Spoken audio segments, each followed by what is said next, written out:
This one is addressed to the Immorta Sage. The title is Changes Observed in Satyavada Life Symptoms. Why do all these letters read like full-blown dissertations?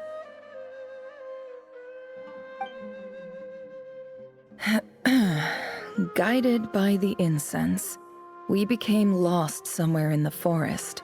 All the barriers between levels of consciousness disappeared as our minds soared around in circles, looking for a branch to seek refuge on.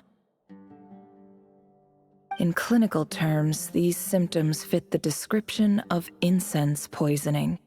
The Immorta Darshan strictly prohibits the use of hallucinogenic substances, but I believe there are still people getting away with it. For example, my neighbor who always breaks out into song and dance after using incense. This seems like something the academia would want to know about. Why wasn't it collected? Wait, what's this written on the back? It's so small. The note says, "The sender authored this letter while under the influence of mushrooms. I would send it back, but no return address was provided. Stamped by the Grand Conservator of the House of Dana."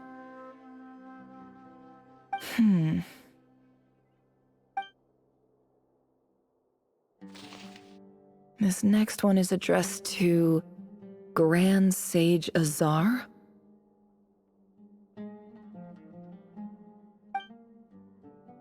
A few words of protest regarding recent changes in Sumeru's educational policy. In recent years, the academia has taken on a small number of students from the desert region, as per the policy to this effect. However, it appears to me that these students have not, in fact, been provided with educational opportunities that are, in any meaningful sense, equal to those enjoyed by their peers. As well as receiving dumbed-down assignments and perfunctory tutoring, they do not even have full access to the Akasha system. Education is the fundamental purpose of this institution, which should go without saying in a nation whose founding virtues are knowledge and wisdom. I ask you, is the lip service we pay to the policy of education for desert students truly the standard of pedagogy to which the academia aspires? As Grand Sage, policy decisions are your prerogative, but do not forget your roots. You and I were once students too, as was everyone else in this institution. I do hope you will give some serious attention to this matter. I encourage you to discuss issues like this with myself and others, and listen to some alternative opinions. Great letter. Shame it didn't get to where it needed to go. And the sender is... Sage Cyrus of Spantamad.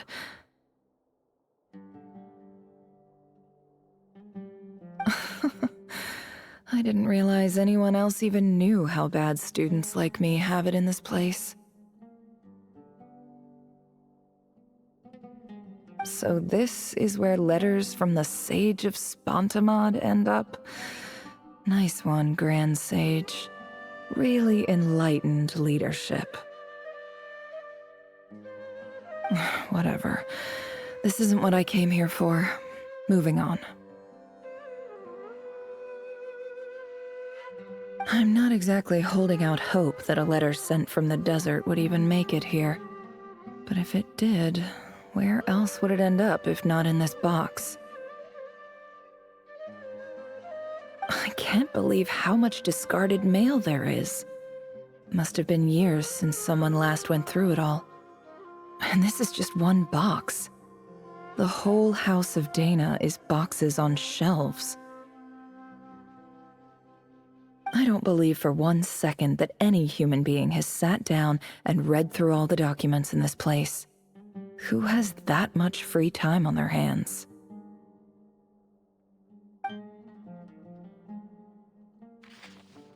Wait, could this be it?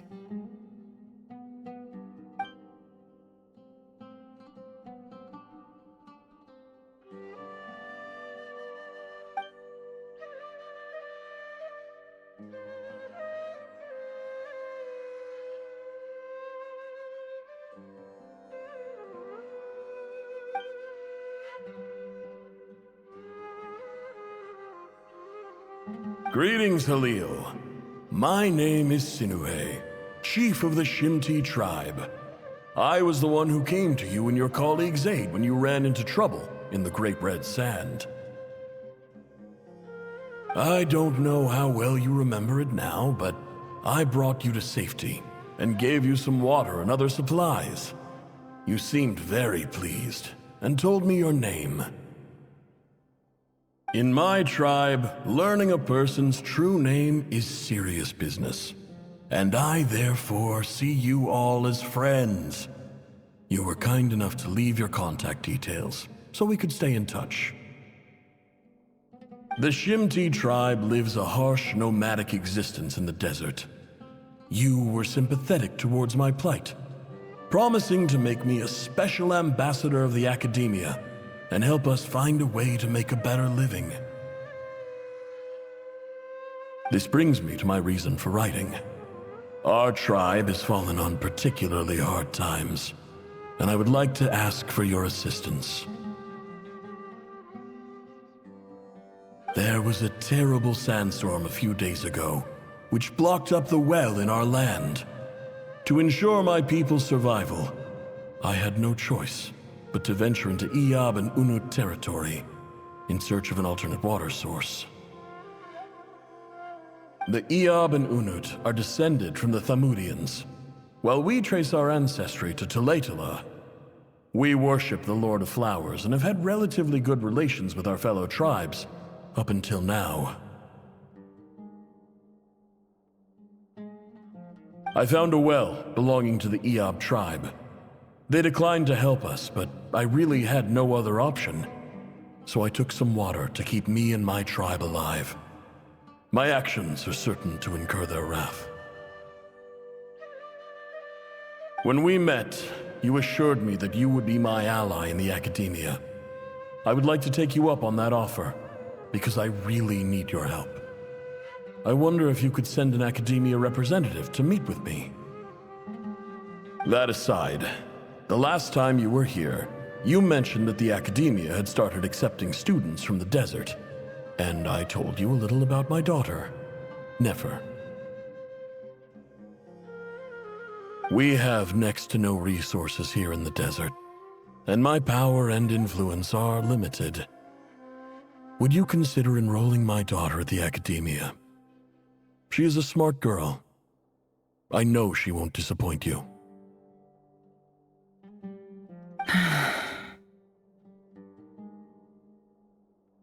From the outset, the academia never took you seriously.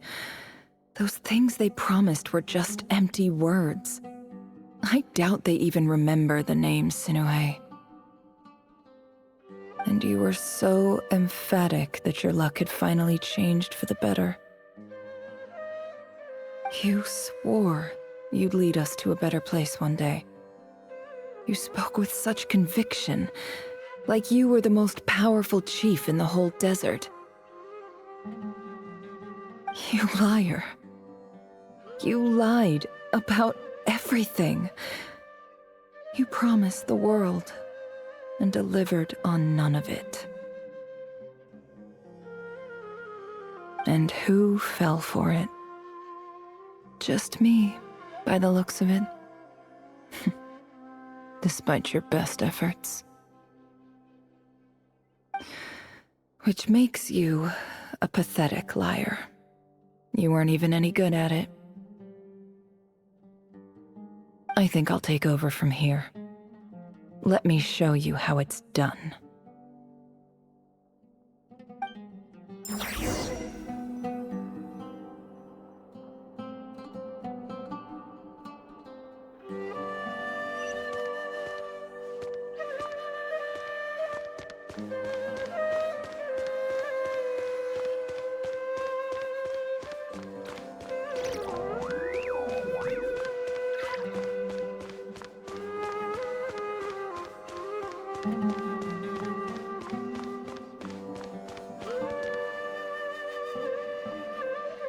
I just came to say goodbye.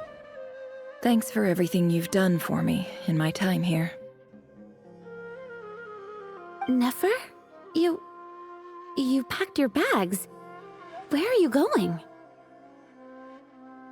I'm quitting. Something's come up in my hometown. Gonna head back and deal with it. Huh? But this was a hard-won opportunity for you. You know that better than I do.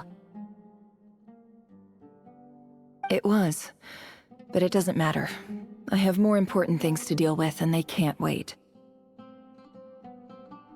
Oh, and I didn't want to overfill my bags, so I left some incense on your desk.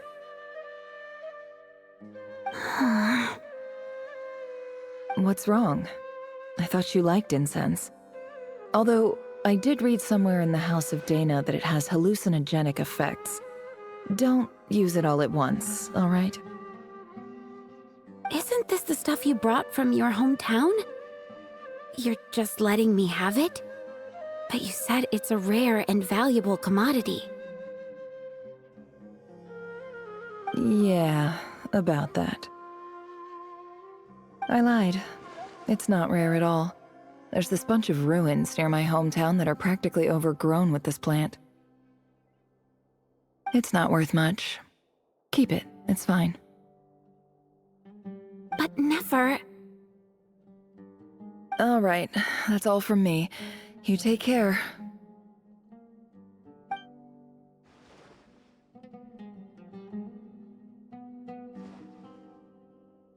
Don't forget me, okay? I mean, we're more than just classmates, right? We're friends. Yeah, I'll remember you. I lied again.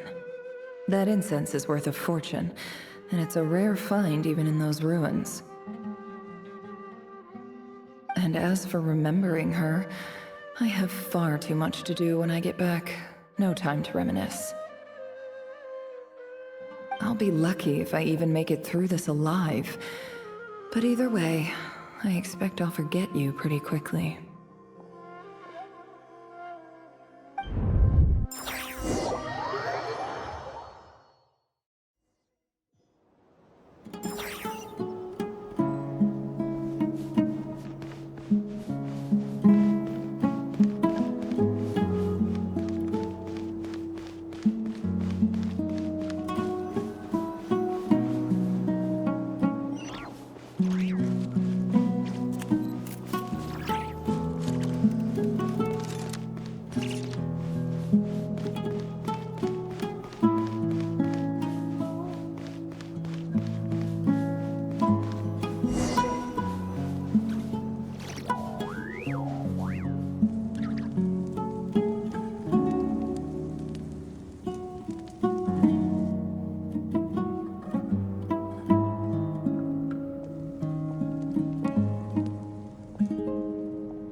It's a pleasure to meet you, Mr. Arif. So, what does the Academia want? Since they've sent their special ambassador, I assume there's a big business deal to be made. If not, I'd be very disappointed. Please, sir, lower your blade. You're lucky I'm the one they sent. Not all special ambassadors share my admiration for the Eab people. The ever-shifting balance of power in the desert reduced the once great civilizations of this region to rubble and sand. But the story of the Eab has a very different trajectory. Others grew weak, but you grew strong, beginning in obscurity and moving to prosperity. You're the only ones who defied the trend. Huh. So, you do know who you're dealing with. This well is the perfect symbol of your strength, is it not? It used to belong to the Unut, but it looks like you have control over it now. You're not wrong. But I'm sure you didn't come all this way just to flatter us. Of course not. I came to bring you some very good news. Some information that recently came to light, which might just be your ticket to freedom. Records uncovered by the Vahumana Darshan show that a certain well currently under Eab control is built on top of some ancient ruins. These ruins are of great archaeological interest to the academia. I checked the map carefully on my way over here, and I'm confident that this is the well in question. The academia is offering 50 million mora in return for excavation rights. 50 million? No, wait. If these ruins are as important as you say, 50 million's a little low, don't you think? Don't get greedy, Eab. We know far more than you think. We know that you seized this well by force. Wasn't that the first step in your rise to power? To drive away the Unut and steal their water supply? So what if it was?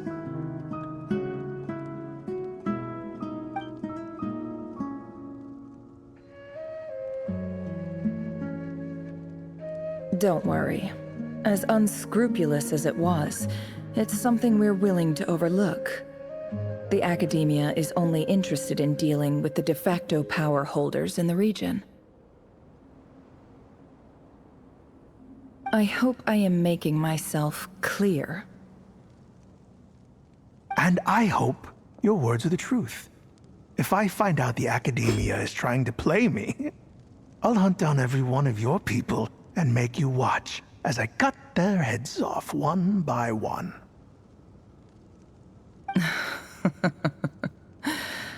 I assure you, Chief, that would not be in your long-term interests. You don't want to make an enemy of the academia. You see how I'm dressed, don't you? I appreciate that you've never been to the rainforest, but surely even you recognize an ambassador's attire when you see it. And what does a barbarian like you have to lose anyway? You really think the Sumeru Academia would bother to come all this way just to lie to you? We have more important things to worry about.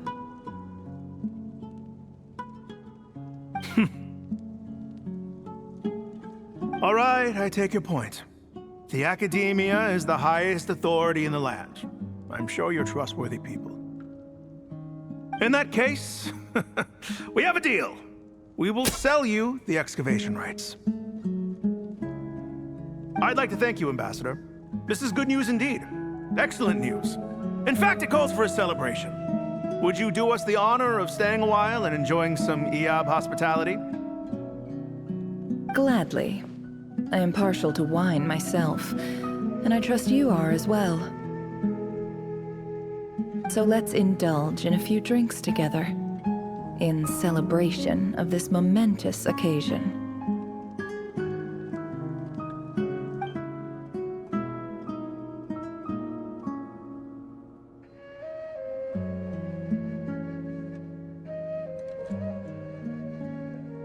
Chief! Chief, it's an emergency! It's the Unut. They've taken the well. What? Well, don't just stand there. Take it back. Yes, Chief. I have every confidence in the Eab's military superiority, and yet... Well, what is it?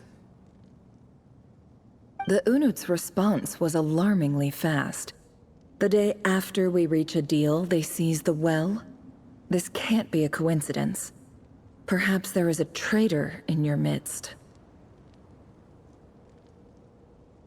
I don't think so. I am obliged to remind you, Chief, that the Academia will only deal with the de facto power holders. If you cannot regain control over the well, I'm afraid you won't see a single mora of that 50 million. No! Please, Ambassador, just give me some time. I swear the Unut will not get away with this. That well is ours, and so is the mora. Glad to hear it. I will wait here for an update. If there is a traitor, I will find them. In the meantime, make yourself at home. I'll report back as soon as I have an update. Much obliged.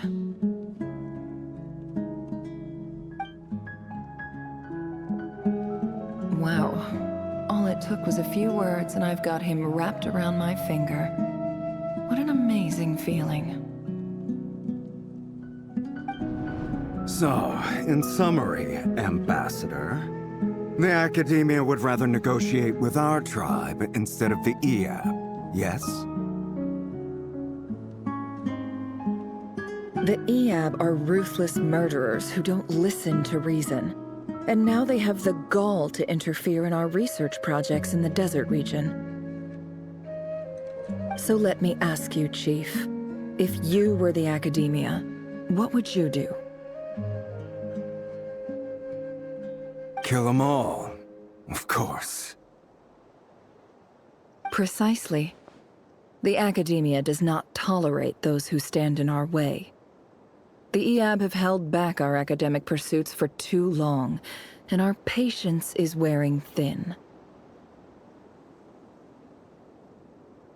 At the same time, there is simply no way that the Academia can be seen to be intervening in desert affairs.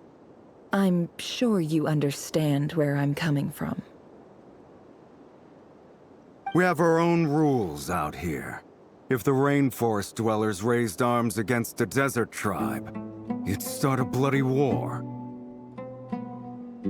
Right. We can't confront them ourselves, but we can support their enemies. The Unut have always had strained relations with the Eab, which makes you our natural allies. Natural allies. Weren't the Eab your allies once? You were quick to send them after us to protect your interests back when we stole that water. And now look at you. You're at each other's throats. Let me be clear. The Academia wishes to collaborate with the legally recognized rulers of the desert in this matter. We are asking for excavation rights to that well, and our offer is 50 million mora. Say no more. I believe we have an understanding. Good. Then I suggest you get to work. Get us access to that well, and the mora's yours. You see, Dad? Lying is easy when you know how. People will believe anything.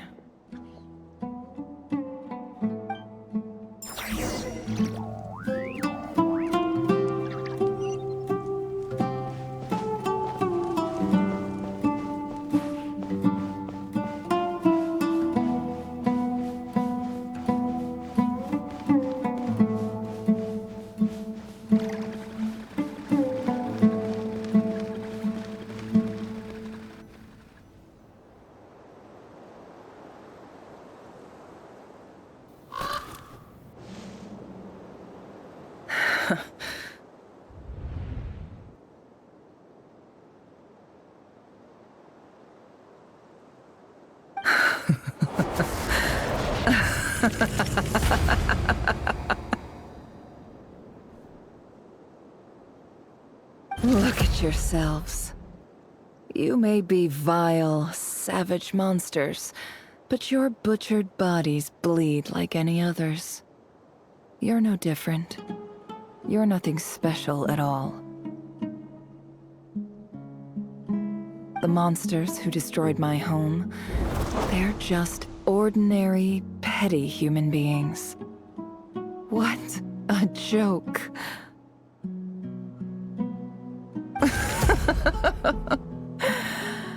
I think we're even now.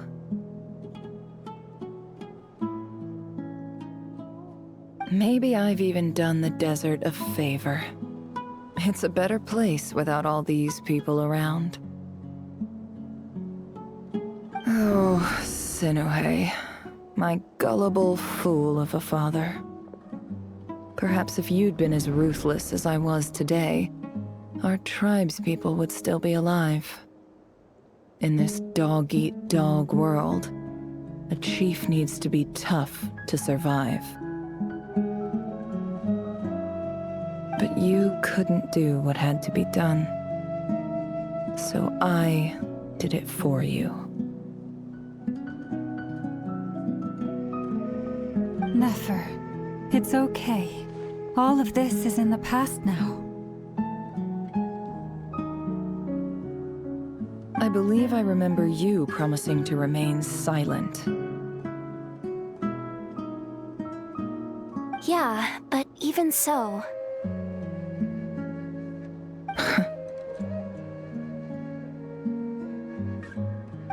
Yehoda, is there anything you can do to ease the tension? All right, time for a sharp turn onto a completely different topic. So, anyway, that's enough of that. When are we getting out of this place? Feels like we've been walking forever. I'm getting pretty tired. Oh, Alma, you tired? Yes, if we can find somewhere to sit down, I could certainly do with a rest. It's not far now. There should be a temple just up ahead. Yes. Really? A temple? That's where this story ends? I guess that's how things go in the desert. Desert dwellers can never escape their destiny. Or so everyone says. I never wanted to believe it, but looking back now, I'm as desert as they come. You mentioned a temple. What's waiting for us there? My biggest trade secret of all. Ah. Then I'm guessing it's where you got your power from. The power to peer into other people's minds. I didn't know you were clued up on any other religions. I'm no expert in the history of Sumeru, but since you come from the desert, I would imagine it has something to do with King Deshret. Sounds impressive.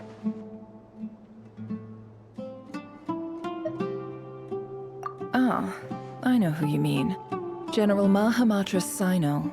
The spirit of Hermanubis dwells within him. That's Boss Neff for ya. She knows everything. Sino's hardly a figure of obscurity, but I know about Sethos too.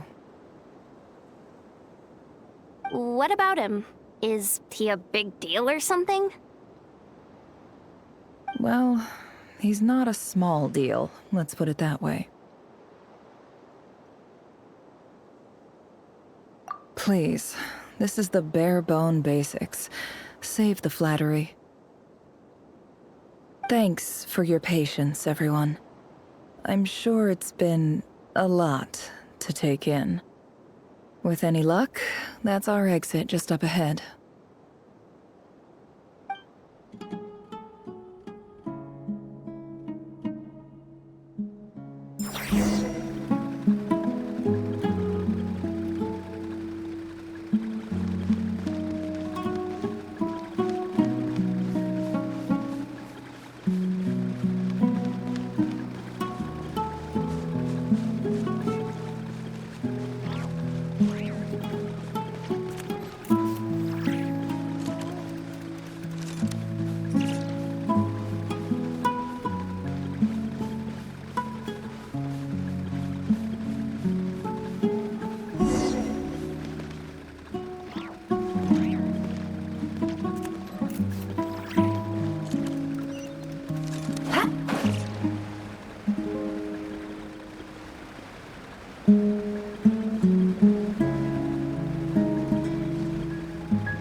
I'm totally out of my depth here. I don't have anything to add about any of this stuff. Like, look at that statue, for instance. I want to do the whole name-dropping, this girl knows her stuff thing too, but I've never seen anything like it before. A statue with the head of a bird.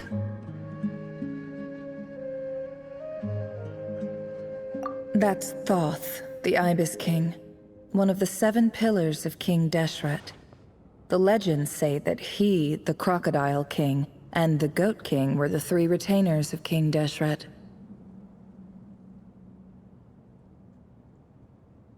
Let's take a look.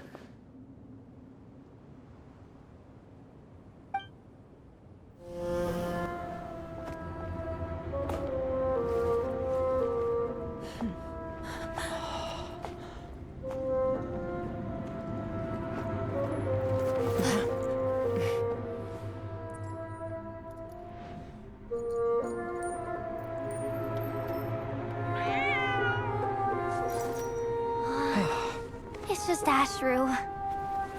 So, all is well?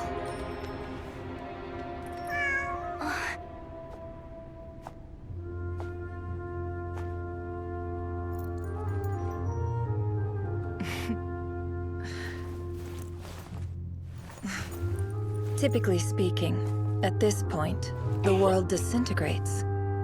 Then we find ourselves back in the outside world. Besides, these are my memories. There's nothing to fear. You're sure? Of course. It's almost over.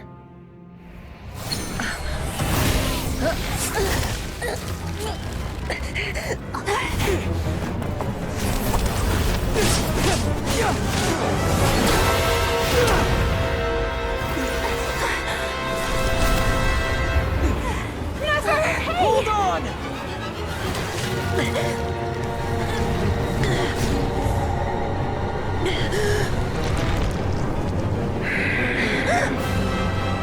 Knowing too much is always a death sentence. Speak for yourself.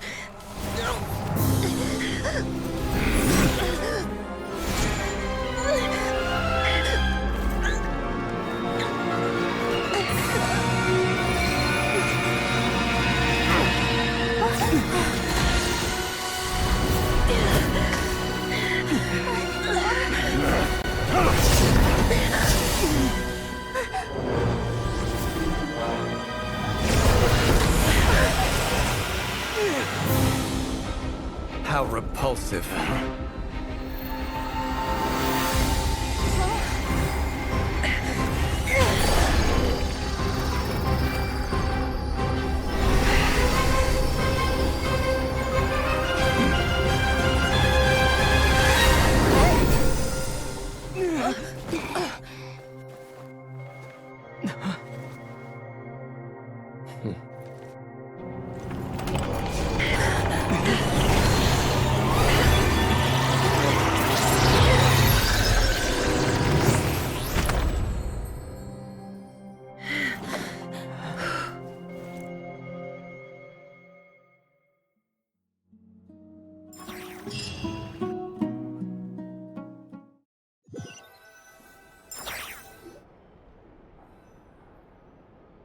timed that pretty well, didn't I?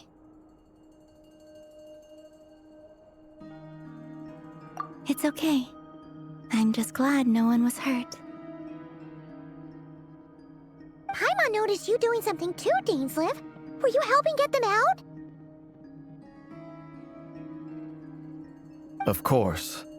When I asked Nefer to conduct this investigation, I was not naive to the dangers involved. I had a duty to ensure your safety.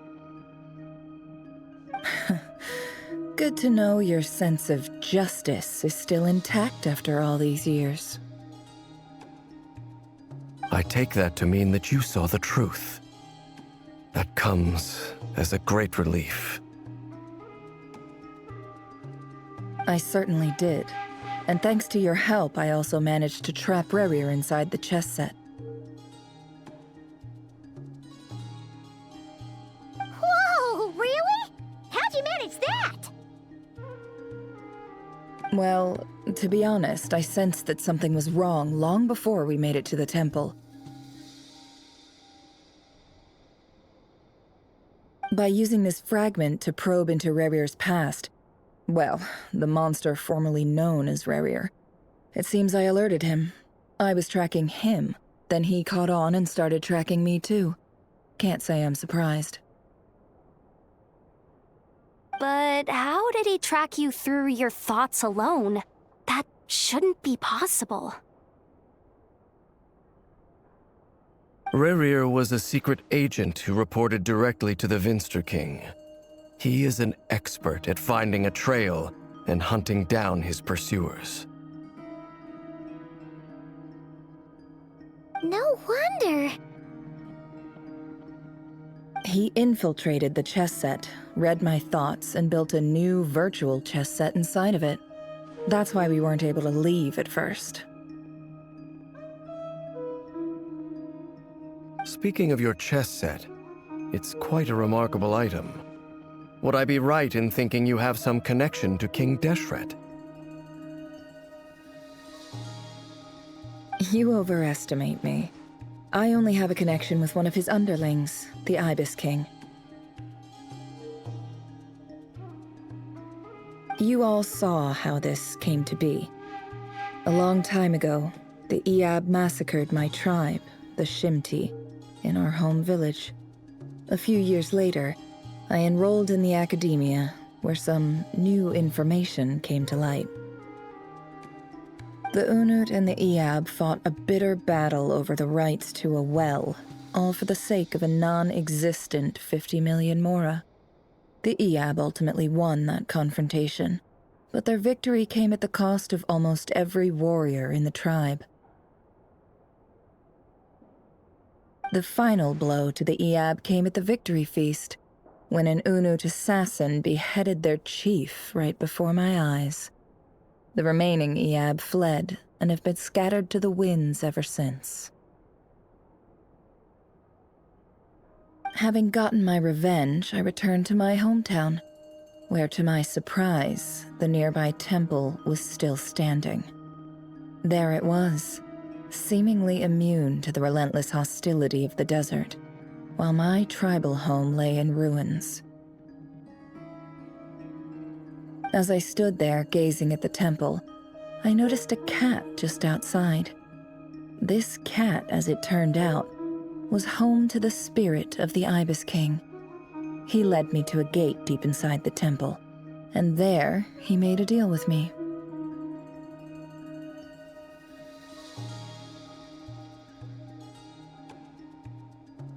This chess set is my gift from the Ibis King.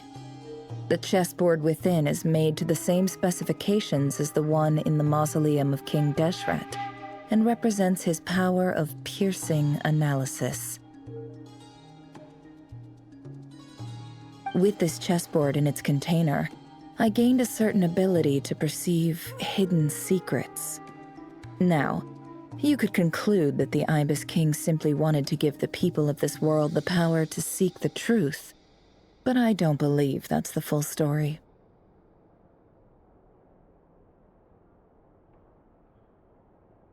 Every god plays favorites, Their hearts are as fickle as any human's, full of secrets, perversions, egotistical tendencies. But precious few gods are willing to admit this.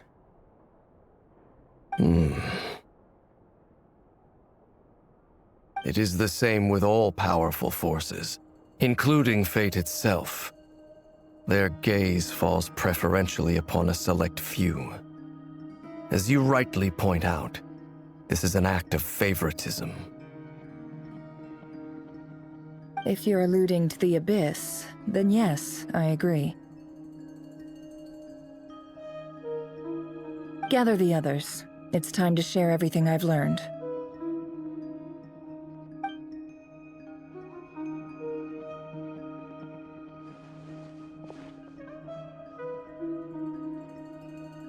Thank you all for being here.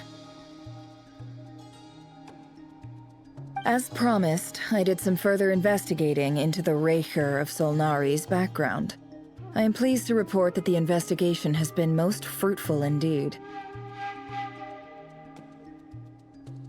The Reicher of Solnari, real name Rerir, was once a Conrian subject who served the Vinster King. I will now share the important details of his story. Please save any questions or comments for the end.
So that's why he's so obsessed with the moon.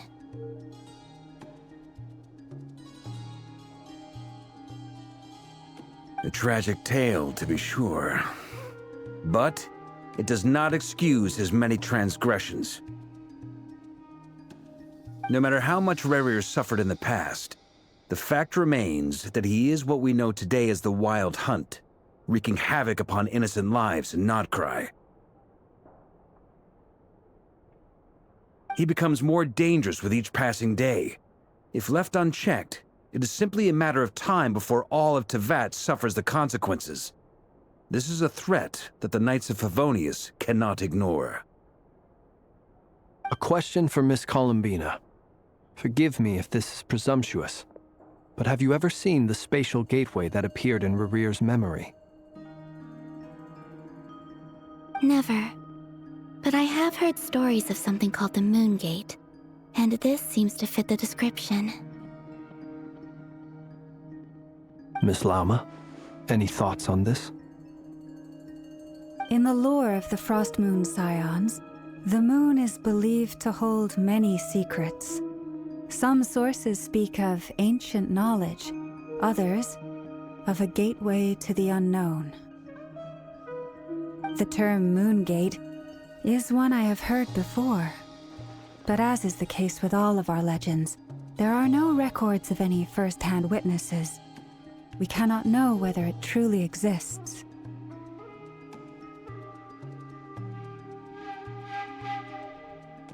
Then back to Miss Columbina.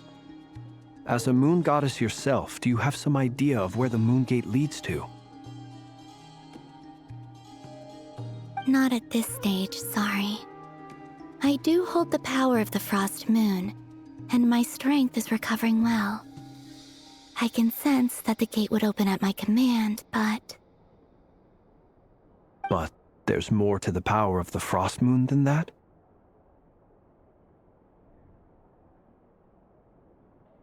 Yes. A moon goddess has the right to open the moon gate, since it is a path to the moon. But as Nefer mentioned, holding open a spatial gateway takes a huge amount of power.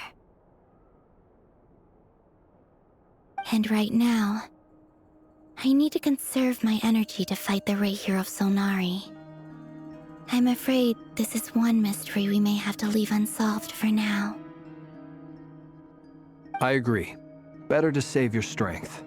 But if you'll humor me for a moment, I have a bold conjecture of my own regarding the world beyond the gateway. I highly suspect that neither Tholindis nor Rehir made it through unscathed. The evidence pointing to this is the fact that the Rehir of Solnari exists in the form of countless fragments.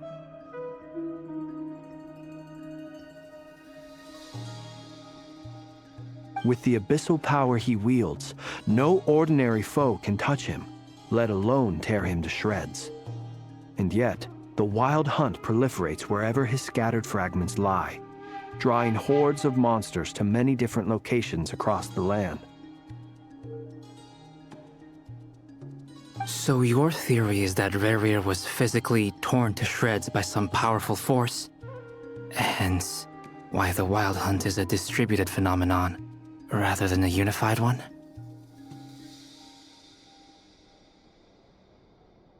Makes sense to me. Explains why the wild hunt is so pervasive, and why he's been trying to piece himself back together. He was whole to begin with, and he wants to be whole again. Without the power of the Abyss on his side, he almost certainly would have perished the moment he was torn apart. But the Abyss, much like a curse, has kept him alive.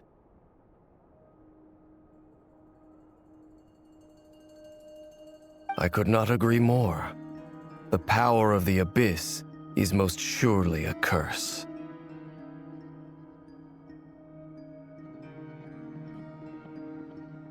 It is a compelling explanation, and one that accords with my present understanding of Abyss creatures. Whether the life form in question is primitive or advanced, if a curse has extended its lifespan unnaturally, it will continue to survive in spite of everything.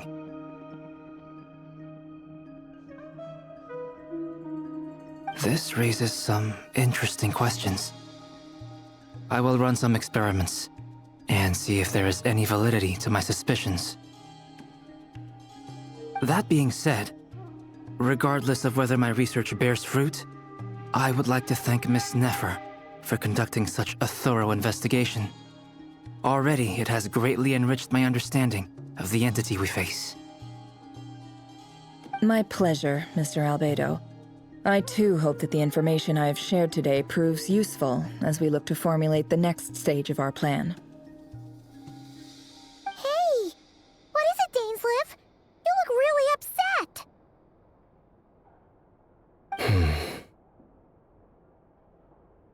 It's just...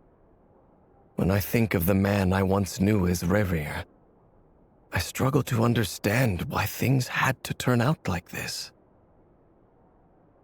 The two of you used to be friends, didn't you? I don't know if these words will bring any comfort, but my heart goes out to you. Mine too. We can never know all the hows and whys of the way things are. The moon and stars are full of untold secrets and lies, and the skies are host to many more mysteries than these alone. Yet, none of that can begin to compare with the complexity of human life. Those are the first comforting words I've heard in a long time. Thank you, both. Well, I think this is a good place to end today's meeting. I'm sure Nefer needs some time to recover. She's been through an awful lot today. That's Very thoughtful of you, Lama. Of course. Sounds good to me. Take some time to rest and digest before we reconvene to nail down a plan.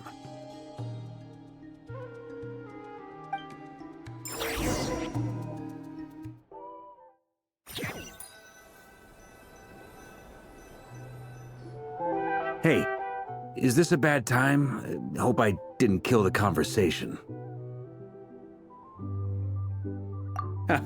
No need. Come on, let's talk outside.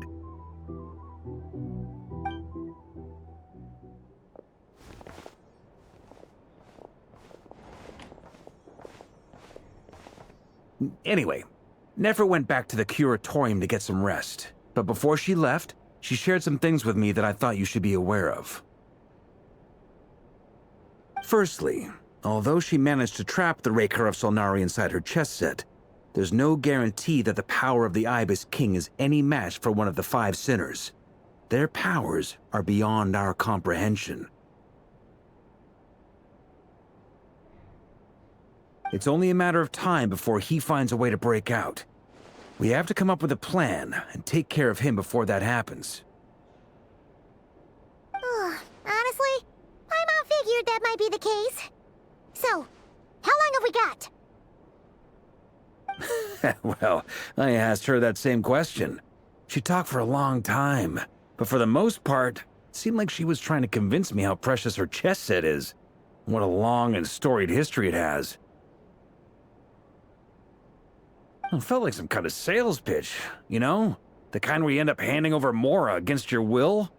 Anyway, after all that, she finally answered the question. 2 days, at most. 2 days? Holy moly! Can we even recruit enough help in that time? That remains to be seen. Which brings me to the second issue. Dainsleif is obviously conflicted about this whole thing. But given how little time we have, there's no way we can pull this off without his help.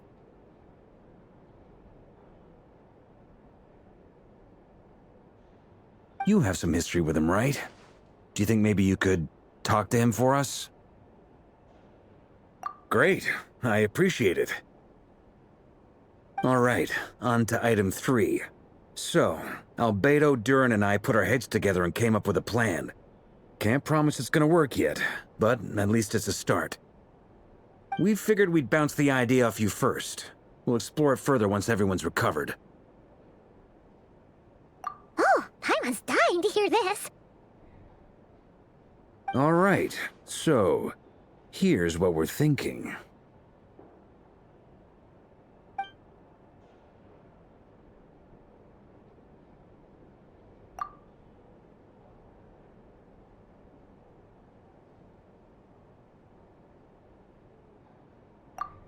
We felt a little uneasy about roping you into this. I mean, firstly, you're not locals, and secondly, none of us are your boss. You're well within your rights to refuse if you so choose. Roping us in? Why would you even say that? We know the stakes here.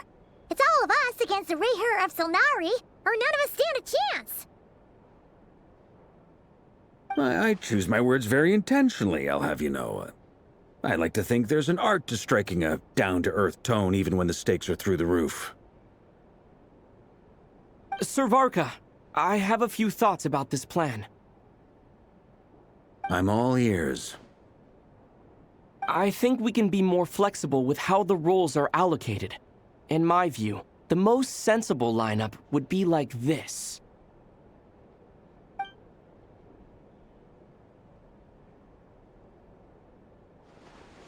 I see your point, yeah. But if that's how we're going to approach this, you'd better make sure you're ready. To be clear, I don't doubt your abilities. Far from it. I just want to make sure. Are you really willing to take all this on? I want to do everything within my power. The Raher of Solnari is a truly fearsome opponent, and if I do my part, it'll greatly reduce the risk for everyone else involved. Well, that tracks with what I've heard. Jean's mentioned in her letters that you're so diligent it's almost abnormal. As in, most people weigh up the risks and rewards in situations like this. But you seem to just march towards danger without a moment's hesitation. Of course, everyone appreciates a fearless pioneer. But all that aside, I'm the Grand Master of the Knights of Favonius, and you're our honorary knight.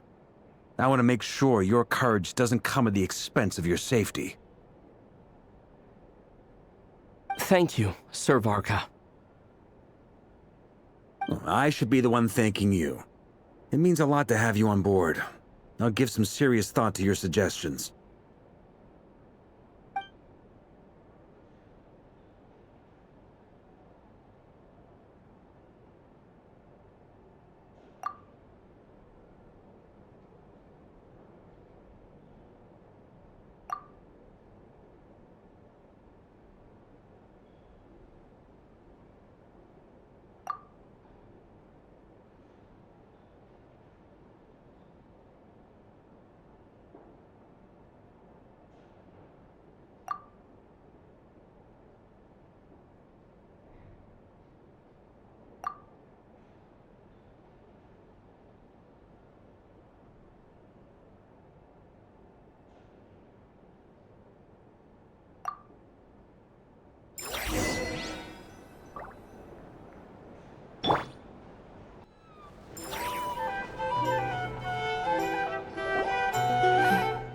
This is a thorough plan, but I do have one last question before we take action.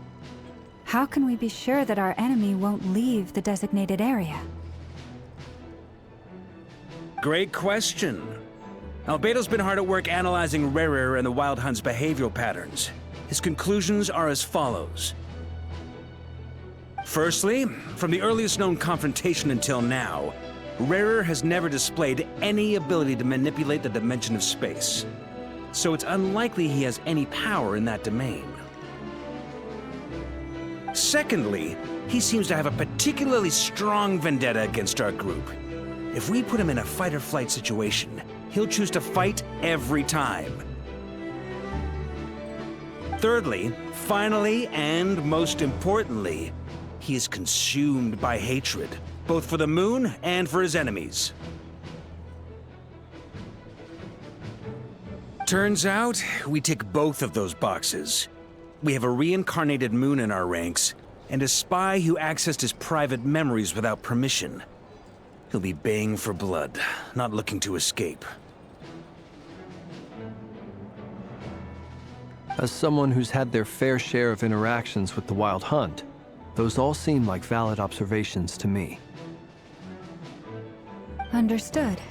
Then I will defer to the verdict of the group. Well, everyone, that's the plan in full detail. Albedo and Durin are carrying out their part as we speak. Plan approved. Scheduling. Okay, any firepower you need, I got you covered. Let's light this baby up. The Frost Moon Scions are behind you as well. And the rest of you?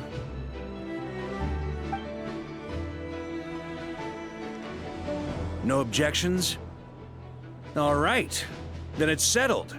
This is the plan we're going with. Next up, an old tradition of mine. Anyone who wants to back out, now's your chance. Wait, we can still back out of this? Everyone says things they regret, right? I don't want anyone feeling trapped because their mouth said yes before their brain had time to think things through. A very people-first approach. I hear that's common practice in the Knights of Favonius. Heh. Who'd you hear it from? D-Luke? Shh. We don't use people's real names at work. This contact will be known only as Owl, please and thank you.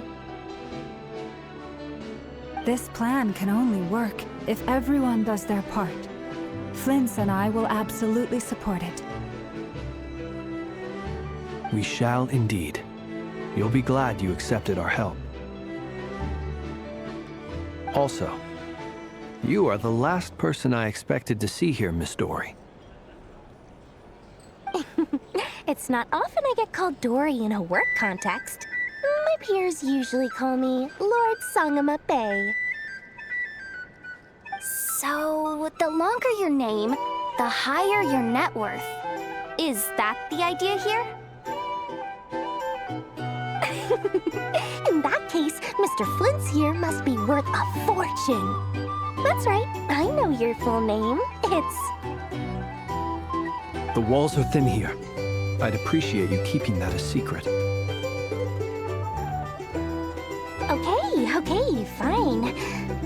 I'm actually only here as a favor for someone else. Do you have any idea how much it would cost to hire me otherwise? Oh!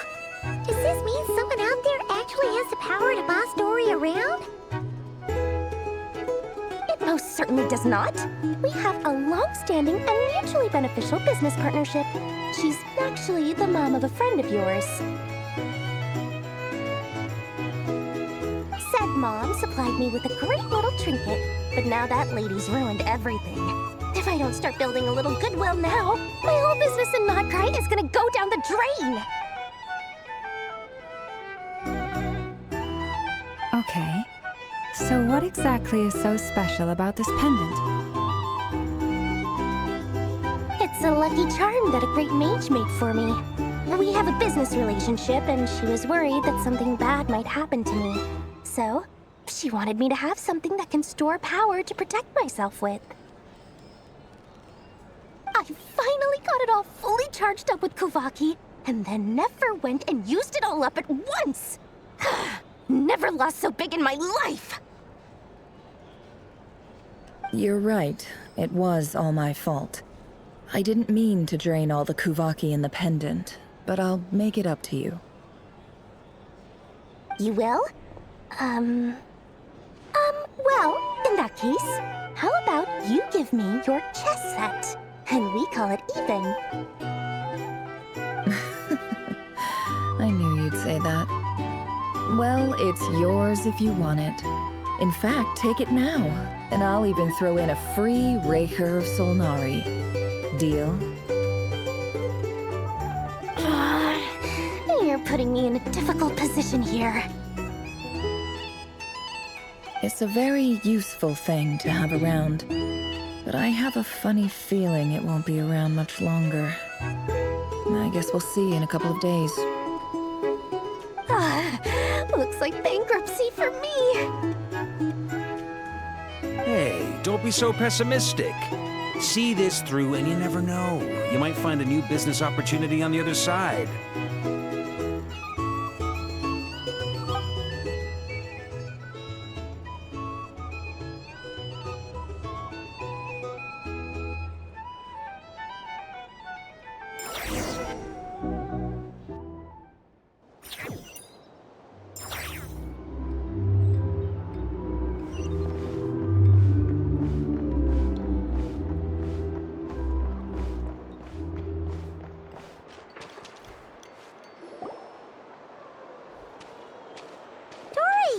How are things going?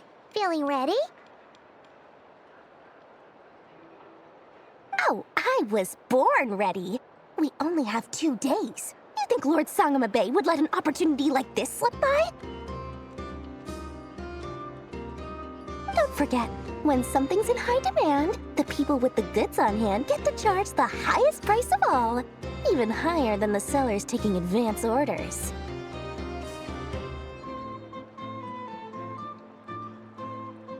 Ta-da! See? It's right here! Ah, it's so pretty! Did you make it? No, I have a supplier. We go way back, so he made me a very attractive offer. Aha! No wonder you were talking about lucky charms at the meeting. You've been getting Kave to make them for you.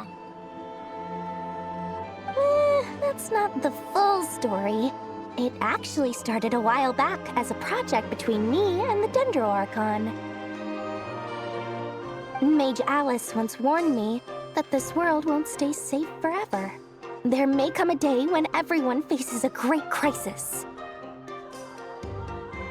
I passed this on to the Dendro Archon, and she secretly brought together a research team made up of Sumeru's top scholars to invent a technology that could keep people safe. I won't go into the details because it's all very complicated, but if you want to know more, you can ask the Dendro Archon about it sometime.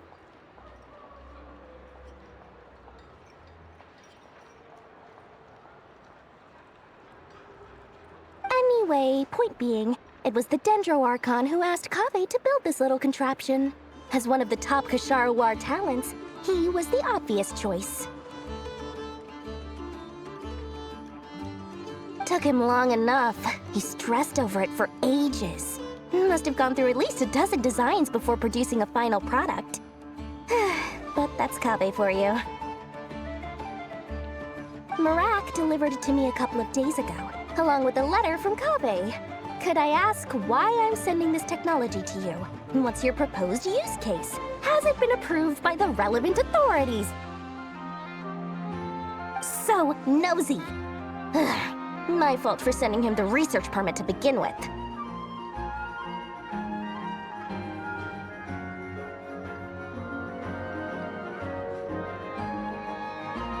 Surely Nahida must have told him you were involved in this project. He was probably just nervous because you're always so secretive about your business.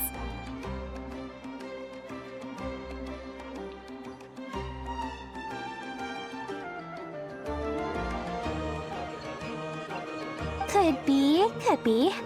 Anyway, I just replied, let's hope there never has to be a use case, because it would involve grave danger.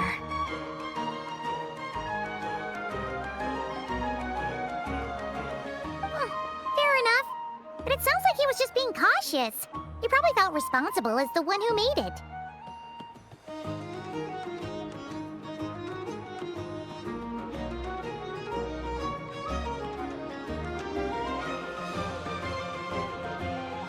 Or maybe he was asking as a favor for his housemate. He's done that before. Not sure why, though. His housemate doesn't seem to really care that much about this kind of stuff.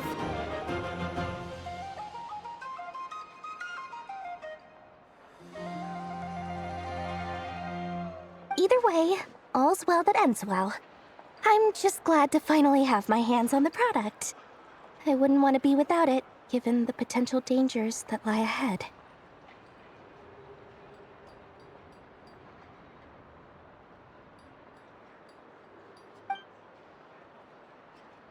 Huh? What does that look mean?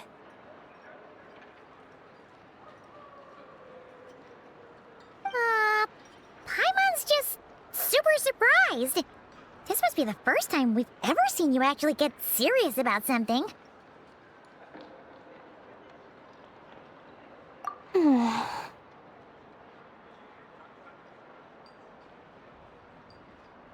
Well, a long time ago, I made a promise to myself. I promised that I was gonna live every day of my life with a big beaming smile. Obviously, Mora plays a big part in that. But there are always gonna be times in life when you have to give something back. That could mean paying back a debt, returning a favor, or showing some kindness. Alice has been a huge help to me over the years.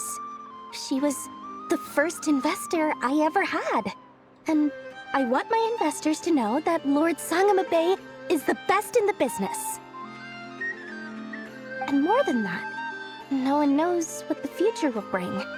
Whatever happens, I want to make sure the Dendro Archon and all of Sumeru is prepared to face whatever comes. Oh, that? I was just making sure Nefer and I are square.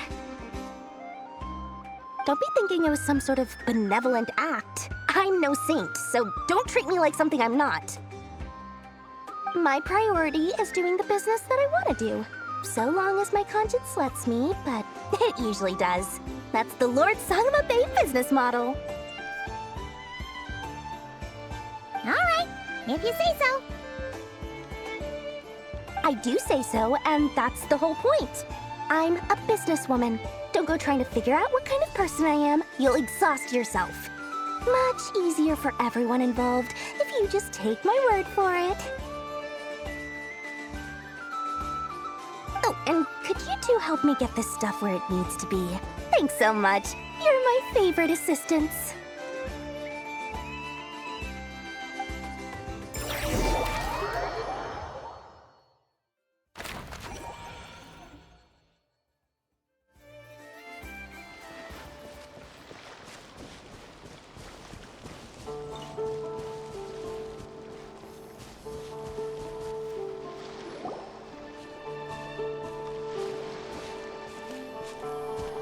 Traveler, Paimon, it's good to see you.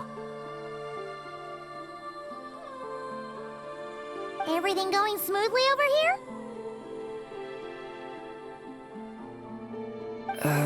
Sort of. As you're probably aware, Varka, Durin, and I captured some abyssal creatures from the Wild Hunt.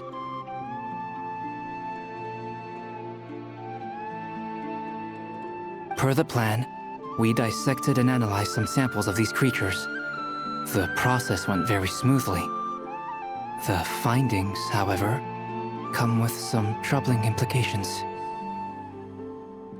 What? You can actually dissect the Wild Hunt? That depends on your definition of Wild Hunt and dissection. Harmless, lifeless. These words are accurate descriptions. The Wild Hunt is an interesting phenomenon. In and of itself, it doesn't seem to possess anything akin to a human personality. But taken as a collective, the medium through which the Wild Hunt is summoned does appear to have a soul. Master griped a lot about the wise Horoptetyr, and seemed somewhat fascinated with the Faust Certology. But she barely mentioned Rerir at all. I don't think that was because of his lower social standing, though. Anyway, it's a pity. I should like to hear her thoughts on the nature of the life form he has become today. It's a strange mix. The furious energy of an abyssal being channeled through a fractured physical existence. A consequence of being torn apart by an unknown power. Perhaps the only explanation for his survival in this state is that he sacrificed a degree of individuality in exchange for a continued existence.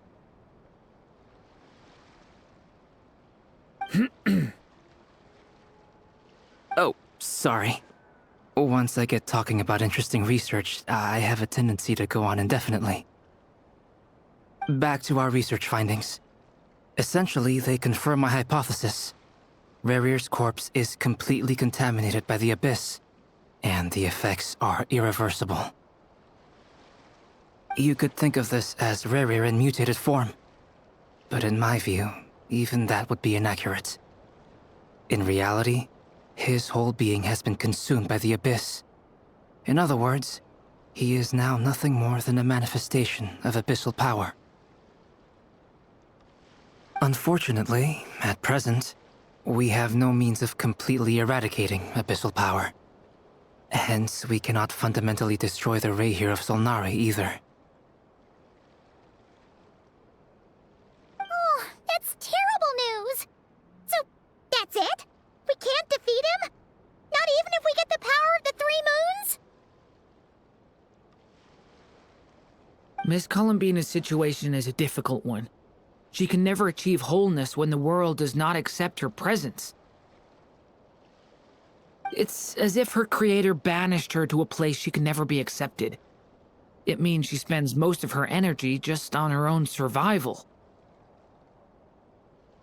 Given the circumstances, it's only natural to despair. But we must see this plan through to the end. Time to kick off the backup plan. Oh, Paimon almost forgot! This is for you. Dory asked us to bring it. Ah, how wonderful. Well, thank you for making the trip. Durin and I will be heading off shortly. I'm sorry I won't be there to protect you in person this time. Please be careful. All right then. Stay safe.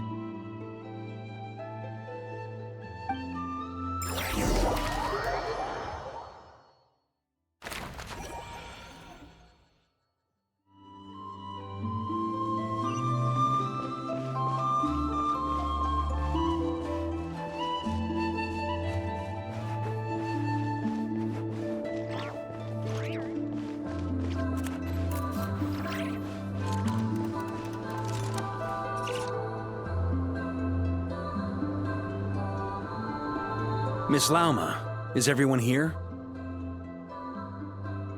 Yes. The fate of my flock is in your hands, Grand Master Varka. Please keep them safe. My lady, what are you saying? Within the next 24 hours, we will face the biggest crisis the world has ever seen. This is not a burden that we deserve to bear, but I believe that we reap what we sow in this life. So I intend to act. I must do what I think is right.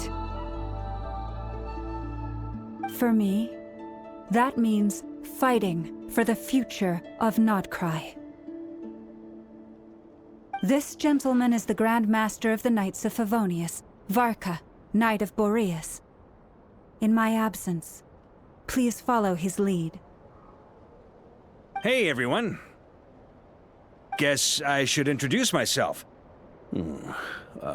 Well, to start with, I know my way around a battlefield.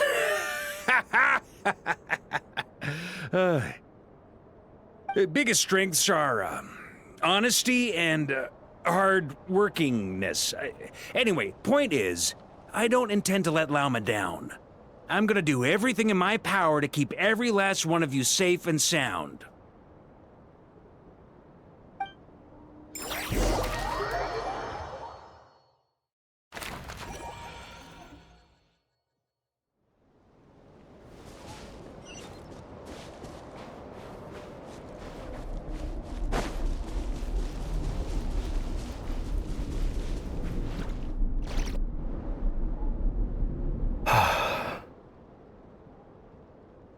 Something on your mind?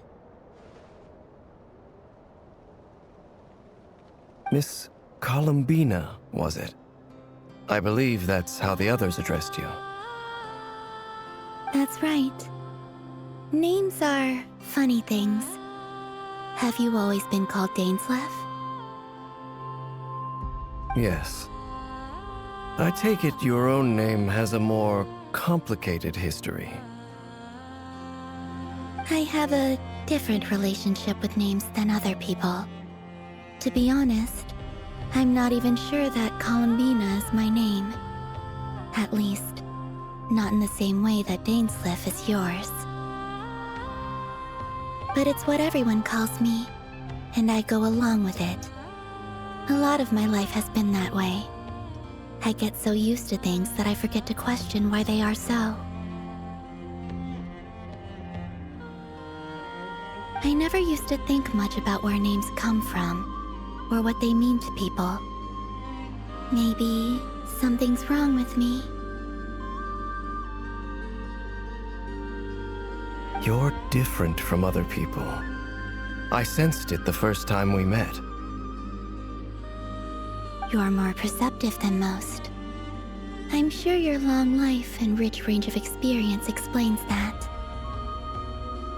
Do you ever find yourself missing Conria, Mr. Dainsleff?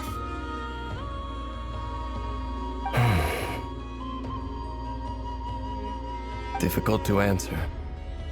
I have dreamed of the past many, many times. Sometimes I'm fighting tooth and nail. Other times I'm lying on the ground, defeated. I don't recall any happy moments from that time. It has been too long.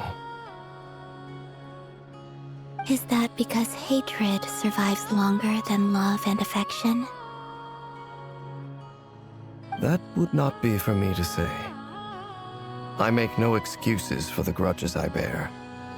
But whatever the reason, I remember little that was beautiful or sentimental. Thank you for your help with the Rerir situation. Without your efforts, I never could have learned the hidden truth of his story. You're welcome. I know he's your friend. Friend? He betrayed me. And I never really understood what he was going through in life.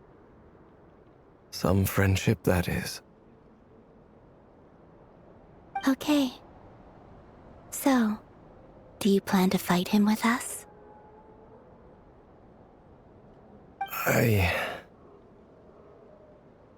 You see? You're torn.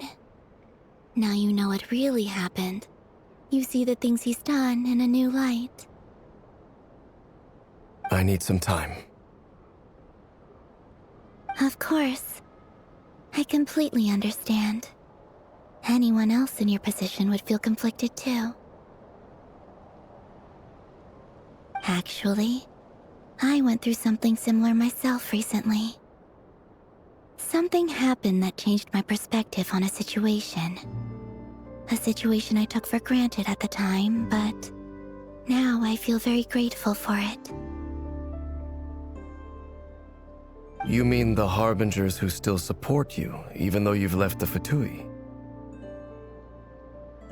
Yes. I always thought they were only helping me because Harbingers are forced to work together. But then I abandoned them. A warrant was even put out for my arrest. And even now, they still support me. Which means I was wrong about them all along.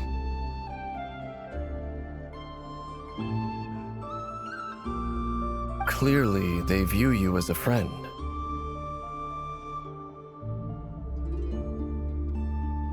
I feel a little guilty now. I regret not seeing her help for what it was, and not treasuring it.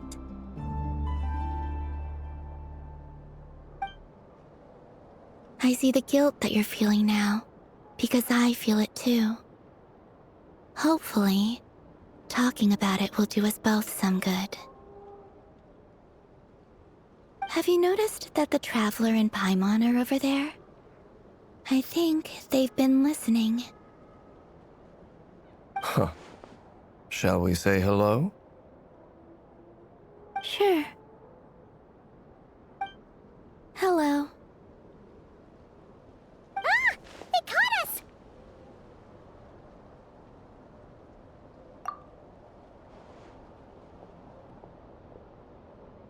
I apologize for making you worry. No doubt you wish to know where I stand on the plan to take down the Rerir of Solnari. I'm afraid I need a little time, but I will seriously consider joining you. You will? Oh, thank you so much! Everyone will be so grateful to hear that! They needn't be. This was something that I was going to have to face up to eventually. That doesn't matter to them. They're grateful to you regardless. You can't control their gratitude, so just accept it. And then, have a think about whether you're willing to join us.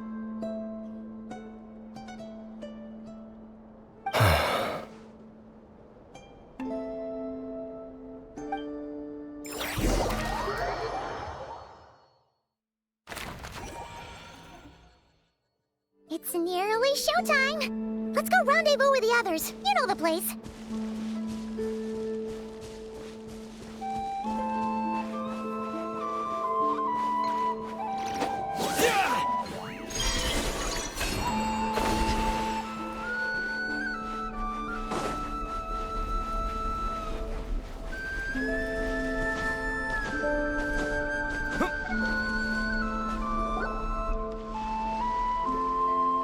Ah, you're earlier than I expected. Hey, Flint's! Been waiting here long? Not too long. I came a little early so I'd have some time to think. Are you nervous about the battle? Quite the opposite. I'm reminiscing on my past battles. When I was awakened by the Ratniki, I had not touched a weapon in many years. I felt like the battlefield was not where I belonged. But after waging war against the Wild Hunt for so long, I came to realize something. A life of absolute peace is simply not a possibility for me. My restless flame indicates that somewhere inside of me, there is a deep yearning to root out the evil in this world. Oh, that doesn't sound like such a bad thing.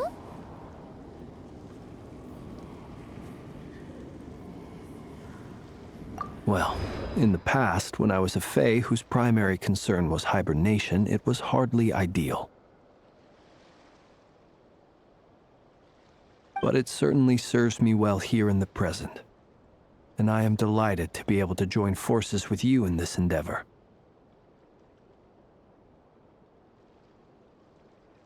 Looks like I'm not the first to arrive. Ah, Miss Lauma. Did you sleep okay last night? I struggled to settle down at first, because of the nerves. But don't worry. I got enough sleep in the end. I'll be just fine. Please, I'm just doing my part. Never! Over here! Aino asked me to relay a message. She said Anefa will be on high alert and keep a close watch over all secondary districts where defense is required, providing support as necessary. Meanwhile, Aino herself will provide range support to us directly, using her latest invention. Excellent. My thanks to all involved. The chess set's looking a little unstable. It won't hold him much longer. We should be prepared to engage at a moment's notice. No sense sitting around waiting. Let's make the first move while we still have the option. I agree. Paimon, find a safe hiding place. Got it! Be careful, traveler! I will.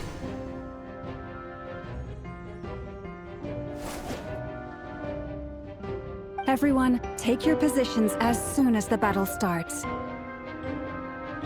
Every ounce of strength we have in our bones, let us bring to this fight. Ready? Let's go.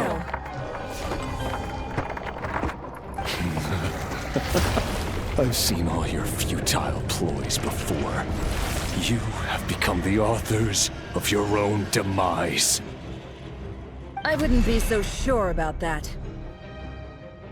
You are merely a moment of sport before I tear down the moon.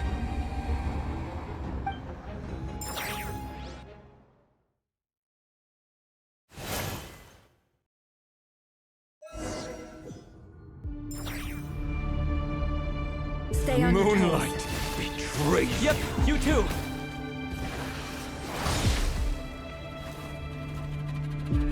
Move.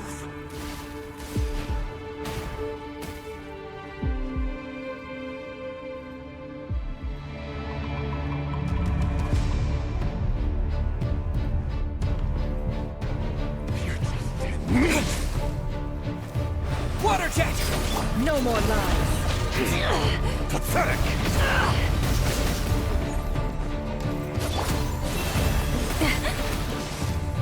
Let me help you guys.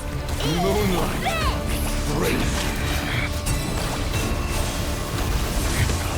Futile. Be silent. Move. It all adds up.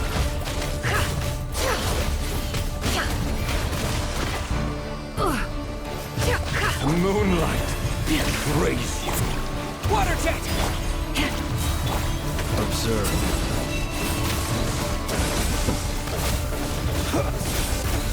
Night falls. Pathetic!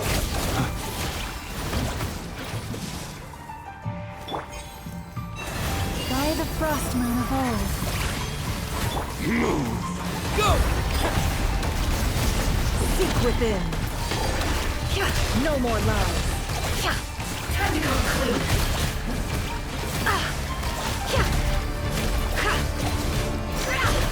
Moonlight your eyes. Gray dust. Hunt them down! Be silent. Fear the dark. Leave this place. Water jet! Wipe out! Can't hide the truth. It began with the moon, and so shall it end. The moon will protect you.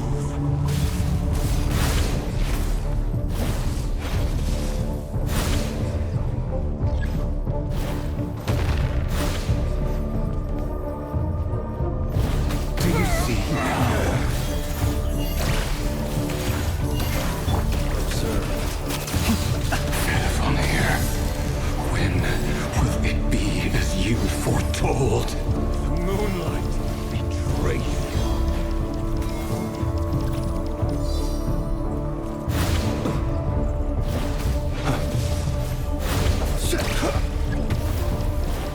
Steady now. Our spirits are welcome here. Bombs away! The long sleep beckons. Be silent. Keep your distance. Leave this place. Go! The mystery unravels. No more lies.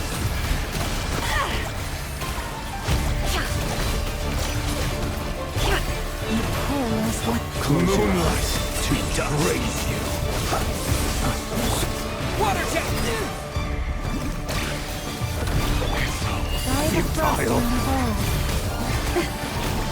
Forest, protect. The deception ends here. It all adds up. Can't hide the truth.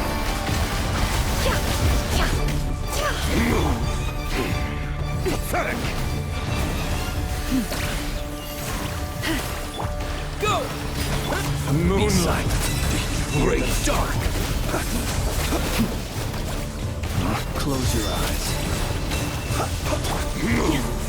Leave this place with one heart. Hunt them down! The mystery unravels. No more lies. The moonlight betrays you. No game of heroics is over.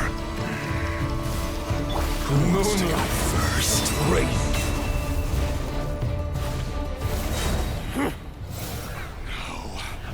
Get out of my sight! No! We've been separated! Take!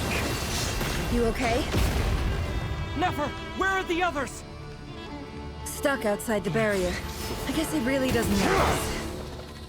I told you before, knowing too much is always a death sentence. Hide! Be careful what you wish in for. my grasp!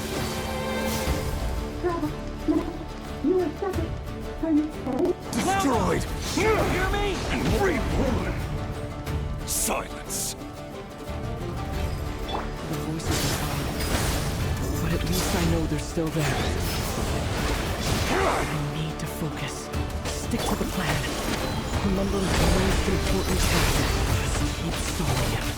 If I can stall him for long enough, the moment will come.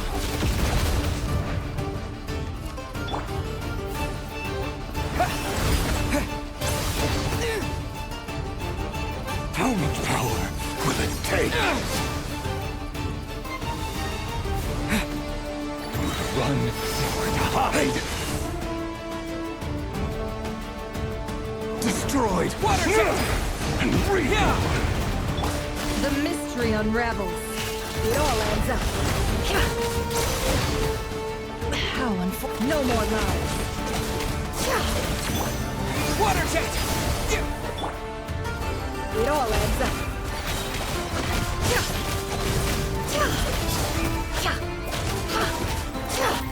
Water jet! Wipe out! Seek within. Can't hide the truth. What these are made of.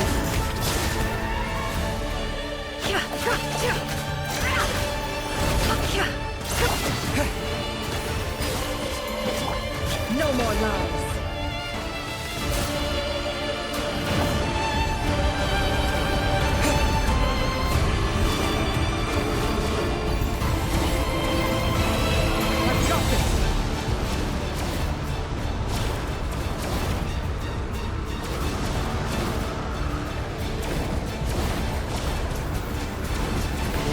Water jet!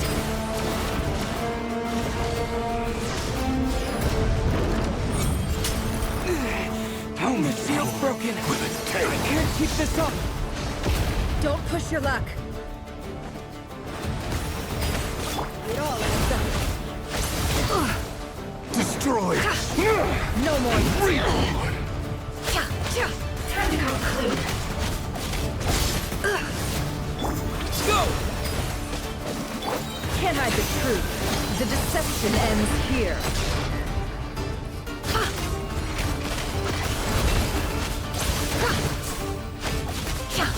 Bombs away! It all adds up.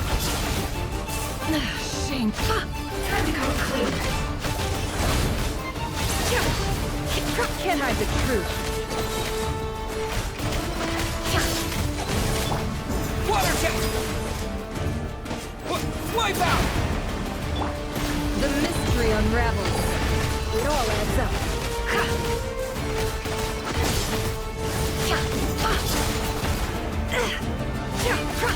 Time to go clean. Can't hide the truth. It all adds up. Bombs away! Seek within.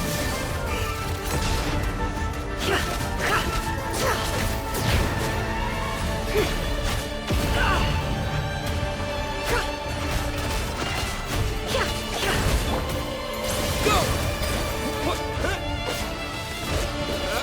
No more lies. Time to go clean. Can't hide the truth. Go! Yeah! The deception ends here. No more lies.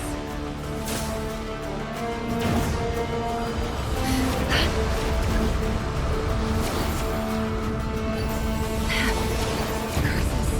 There's no other way.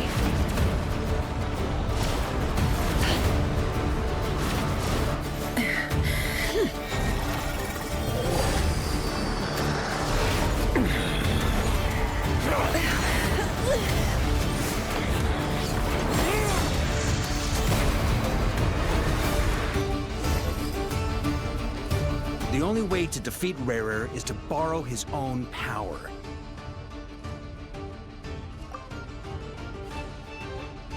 That means Columbina will have to disappear while you two bear the brunt of his attacks. You have to hold on. Find a way to keep him focused on killing the two of you.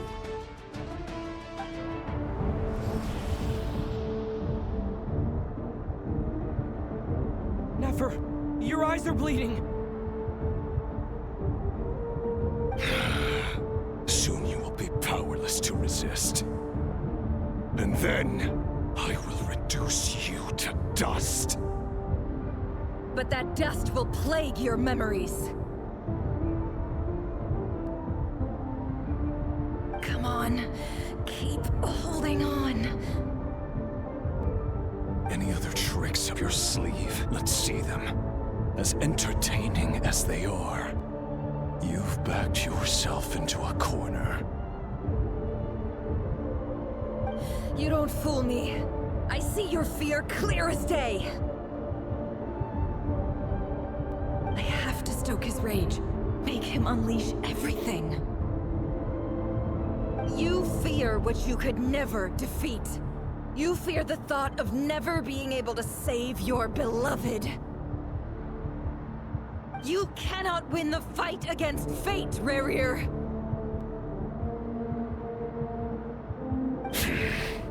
Is that what you think? Well, now it's your turn to feel afraid!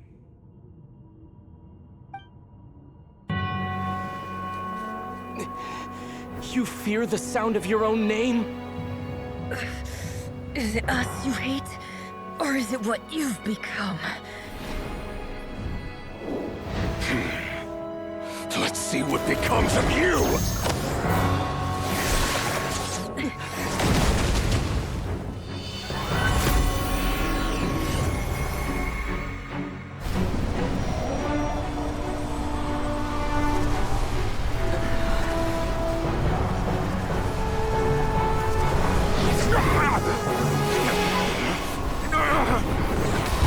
What's happening? That power. I've seen it before.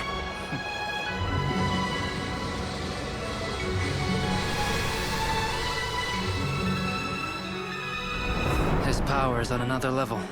We'll need to use an alchemical array to convert his power into a usable form. Then quickly channel it into Columbina, rendering her powerful enough to compete with him. I'll join you. I can help. If I release enough abyssal energy into a confined space, it'll create a potential difference, allowing us to extract a huge amount of elemental energy. Next, I'll synchronize with everyone's minds using pyro, then give you temporary access to their abilities and fields of view. But it won't last long. Can you see? Well enough. So, we have a student of Gold Rhine-Daughter in our midst. How about that?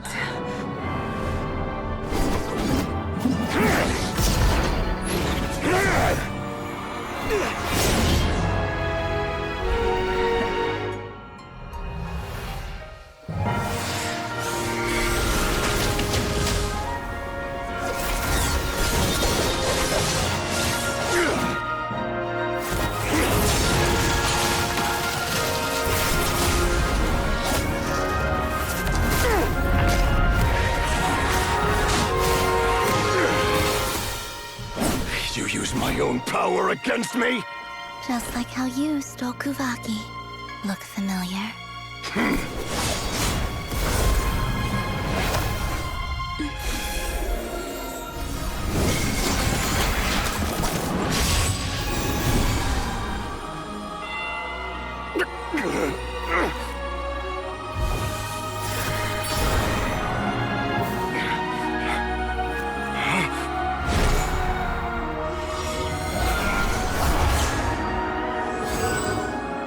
Don't you realize? You don't have the power to hold that gate open! I don't, but someone else does.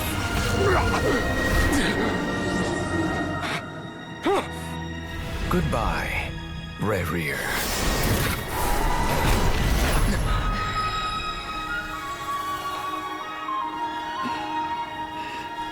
We won.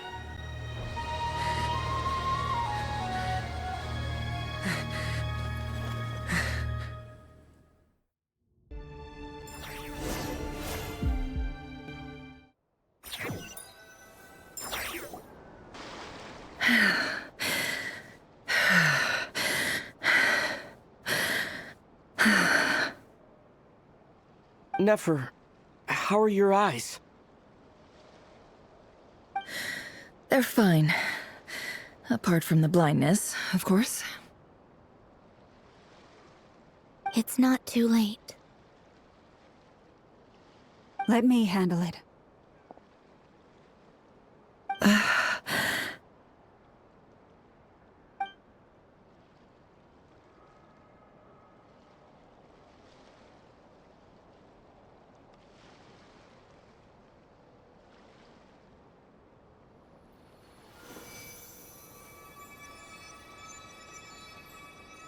Miss Nefer. It's not like you to lose your composure. That was the most reckless thing I've ever seen you do. Reckless how? The situation was critical. Our lives were at stake. We had to do something. Even so. Okay. I guess you're right. Under the circumstances, it was a wise decision. You traded your eyes for an incredible victory. In business terms, I suppose that's a huge return on investment. I'd be hard-pressed to argue otherwise. Still, I don't like this outcome, and I don't want you to lose your sight for good. People suffer when they make sacrifices they shouldn't have to make, whether that means faith, strength, or in this case, your ability to even see. I had hoped you could win without sacrificing so much as a single hair on your head.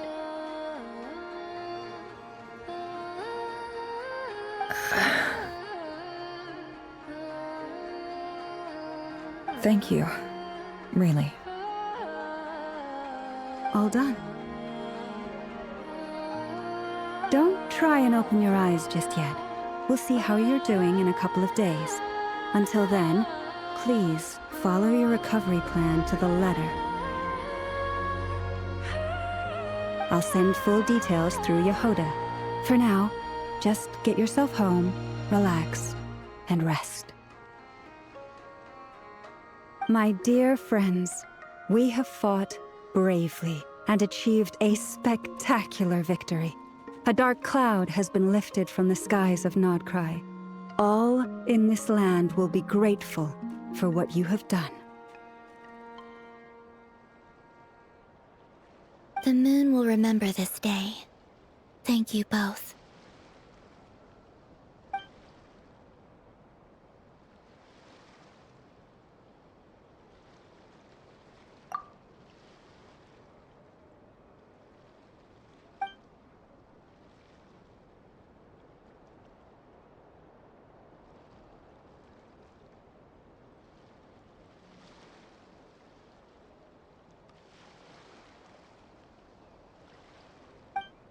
There's something I want to let you know.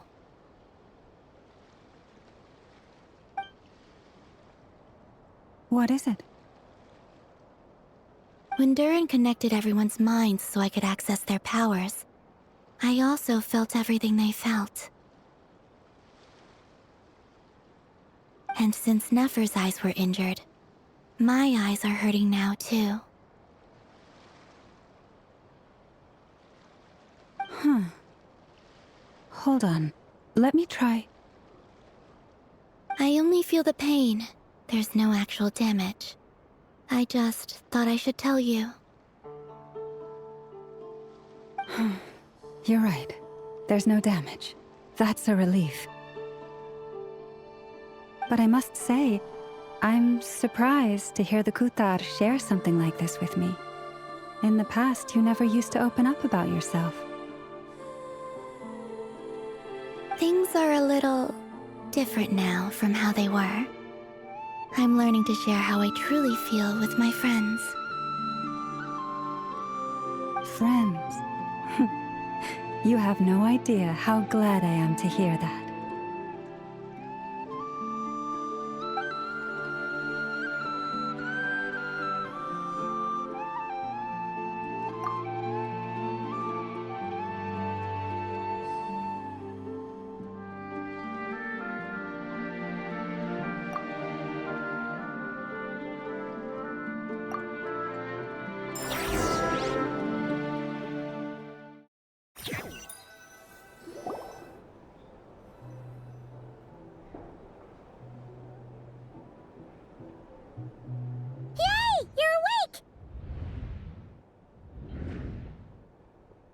How are you feeling? Any aches and pains? Did you sleep well? I'm doing all right, Paimon. No need to worry about me. could. Paimon's been sitting on the edge of the bed worrying about you for ages. You slept a whole day and night. Poor Paimon had to eat all by her lonesome. Glad to hear you didn't starve. How was the food? Well, it wasn't the same without you there to share it. Honestly, Paimon just can't relax when you're not your usual self. She couldn't enjoy the food and settle down to sleep. Well, I'm back to normal now. Oh yeah, and Albedo swung by earlier. He said to tell you to head to the tavern when you woke up. Varker and the others are organizing a victory feast and they want to celebrate with you. He also dropped off some medical supplies, but you seem fit as a fiddle, so guess you won't be needing those. If you're feeling up to it, let's head over now. Wouldn't want to keep them waiting.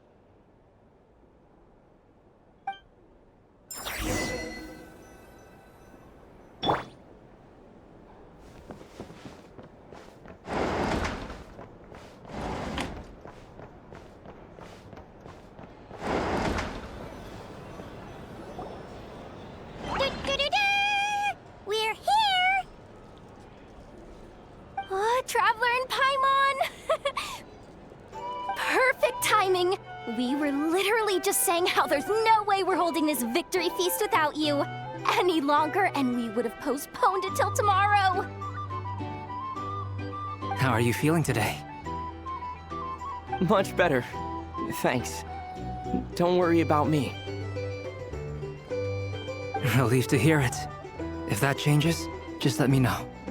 Happy to check you over at any time. Yep, we're here for you. Anything you need, just let us know. Oh wait, where's Nefer? How are her eyes doing? Nefer's right over there.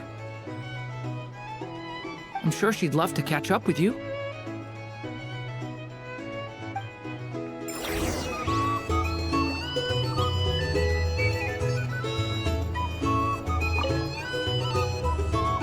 Hello, you. Recovered from the battle? Come on, what do you mean? Of course I'm gonna ask. I care about my friend's well-being. And we are friends, aren't we? Get yourself a drink. You've more than earned it. In fact, today, your drinks are on me. Lord Sangama Base got you covered. Wow, really? What about Paimon? Has she earned it too? Has she? Please?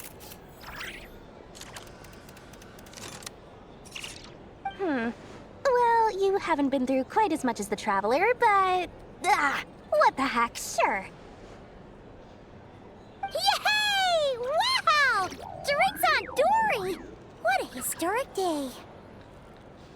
Hey, keep your voice down, or everyone else is gonna want in too.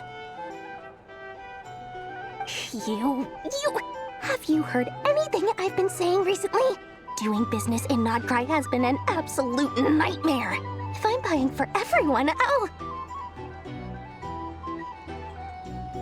Okay. Paimon will speak more quietly. Jeez. That's more like it. Don't you forget, Lord Sangama Bay doesn't just go around buying drinks for anyone and everyone.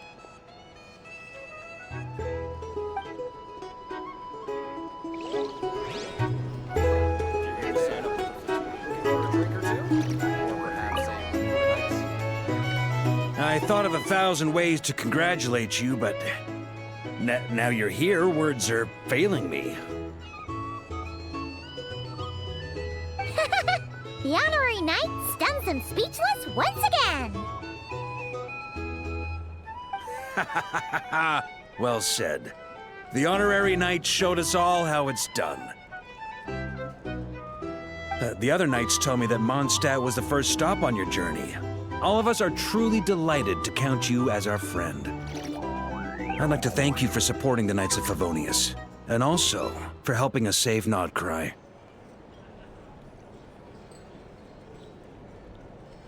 Nonsense! Of course I'm gonna mention it. This is more than just business. It's a relationship. And there can be no relationship without showing gratitude where it's due.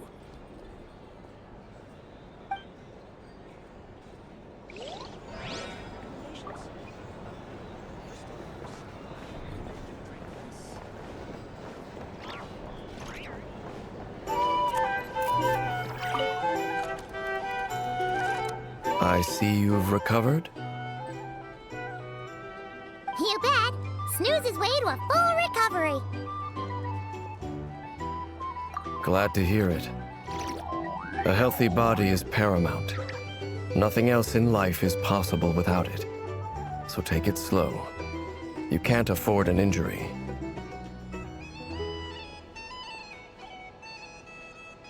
I'm on too. You really saved the day when you swooped in to open that gateway.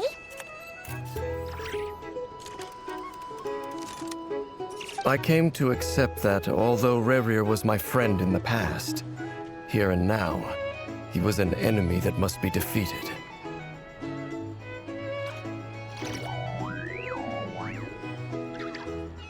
Though I will never fully understand what happened between us, I could not let this crisis deepen any further. We fought a very necessary battle, and you played your part admirably. Yeah! And if you ever need to talk, just remember, we're always here. I'll do that.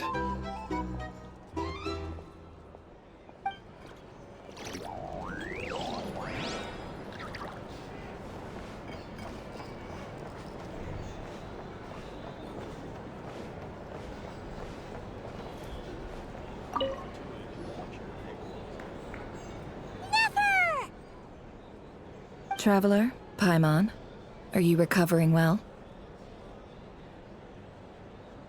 Turns out that moon chanter has some real talent after all. My eyes were mostly recovered after just a couple days' rest. I can actually open them again now. Yeah, but you gotta be careful. Lauma says not to strain your eyes while they're still healing. Yes, thank you. I'm well aware. Yehoda, could I borrow you for a moment? I could do with an extra pair of hands. Oh, sure. Coming. Did you hear that? I gotta go help Lauma for a second. You guys chat among yourselves. I'll grab us some drinks on the way back. Paimon, you still like 'em sweet? You bet. Make it extra sweet, because Paimon's earned it. Sure thing.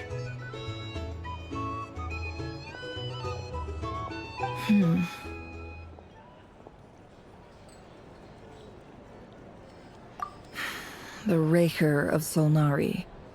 Kind of a snake, don't you think? No, definitely a snake.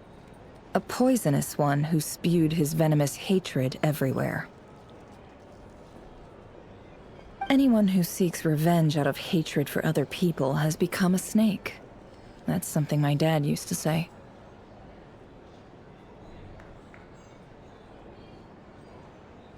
Perhaps. I'm sure it sounds like a very wise and open-hearted perspective to your ears. But me? I think hatred is a perfectly justifiable emotion. What else is left when everything you depended on in life gets stripped away? Something's gotta fuel that drive to keep on living.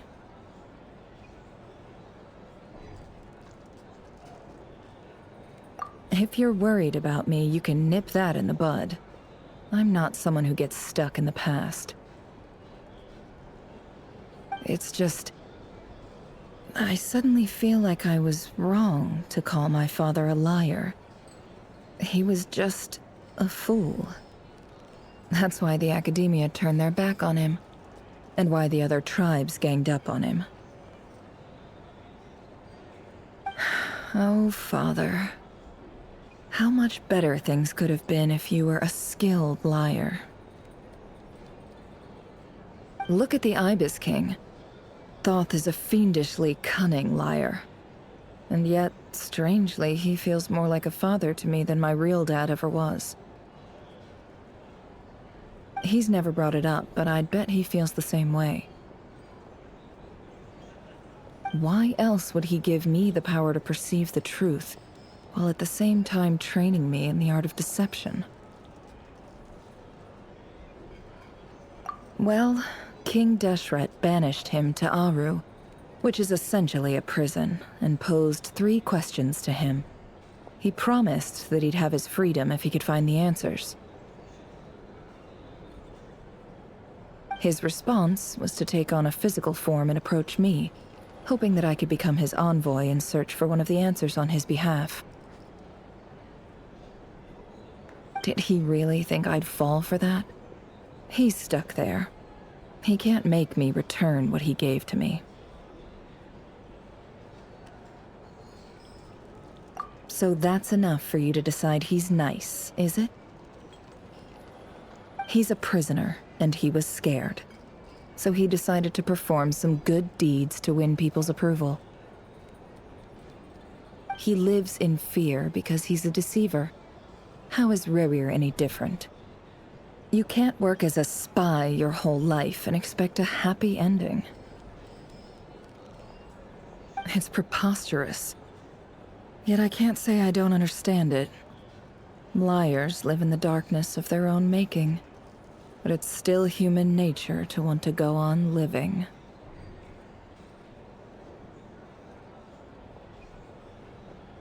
They say that a liar's soul is the most worthless thing in the world. What do you think?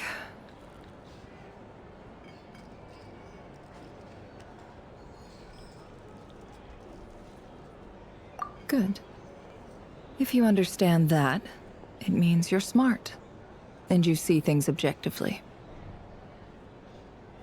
If you ask me, the soul of a liar really is worth nothing, because all they care about is themselves.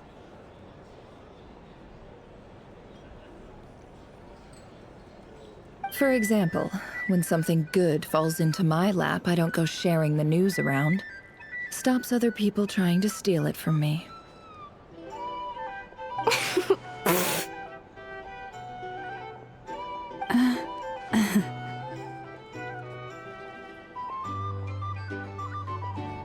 So be it. They have sharp ears. I can't keep anything from them. Wow, is that what it looks like?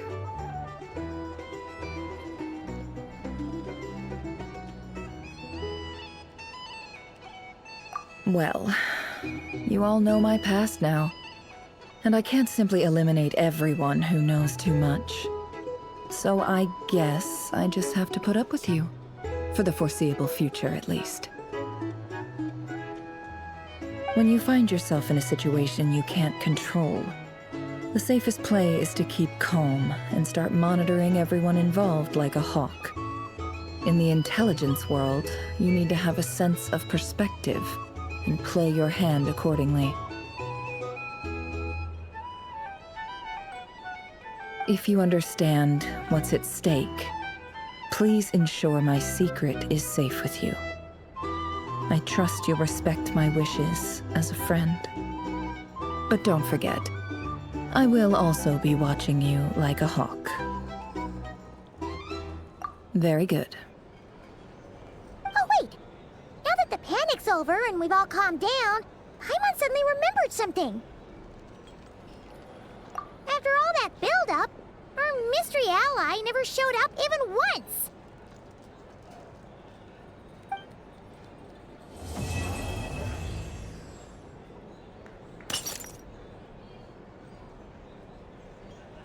Huh? Am I imagining things?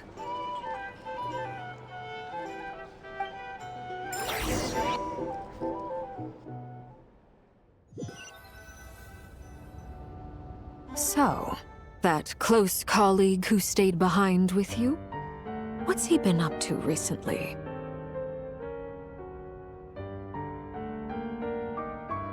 Don't know, don't care.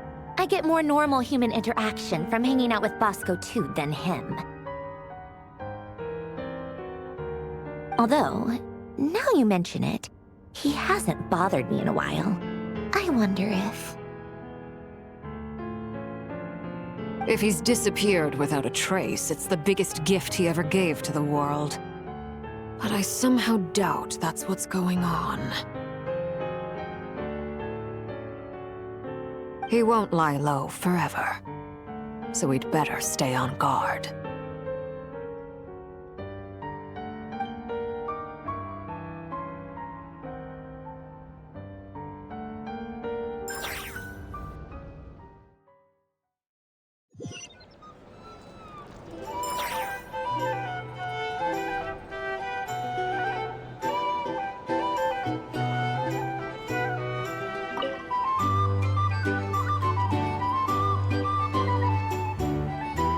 Ah, Lord Sangama Bay.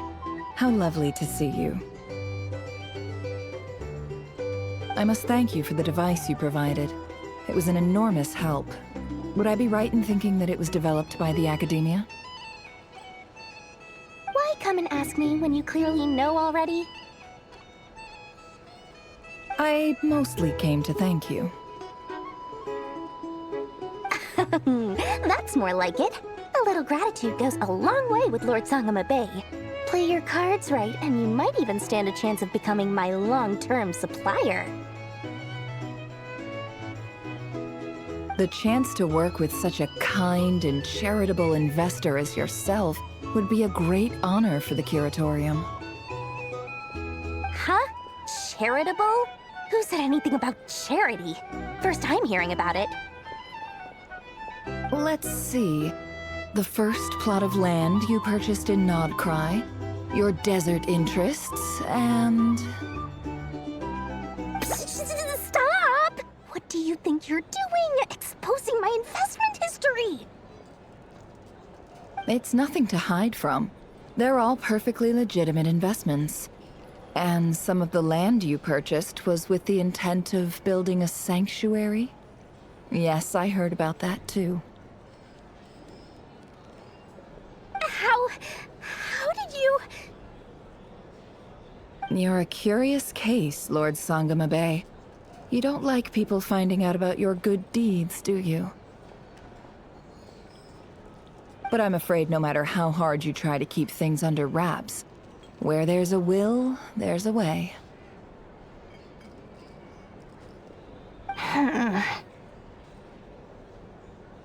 You did it for Sumeru, didn't you?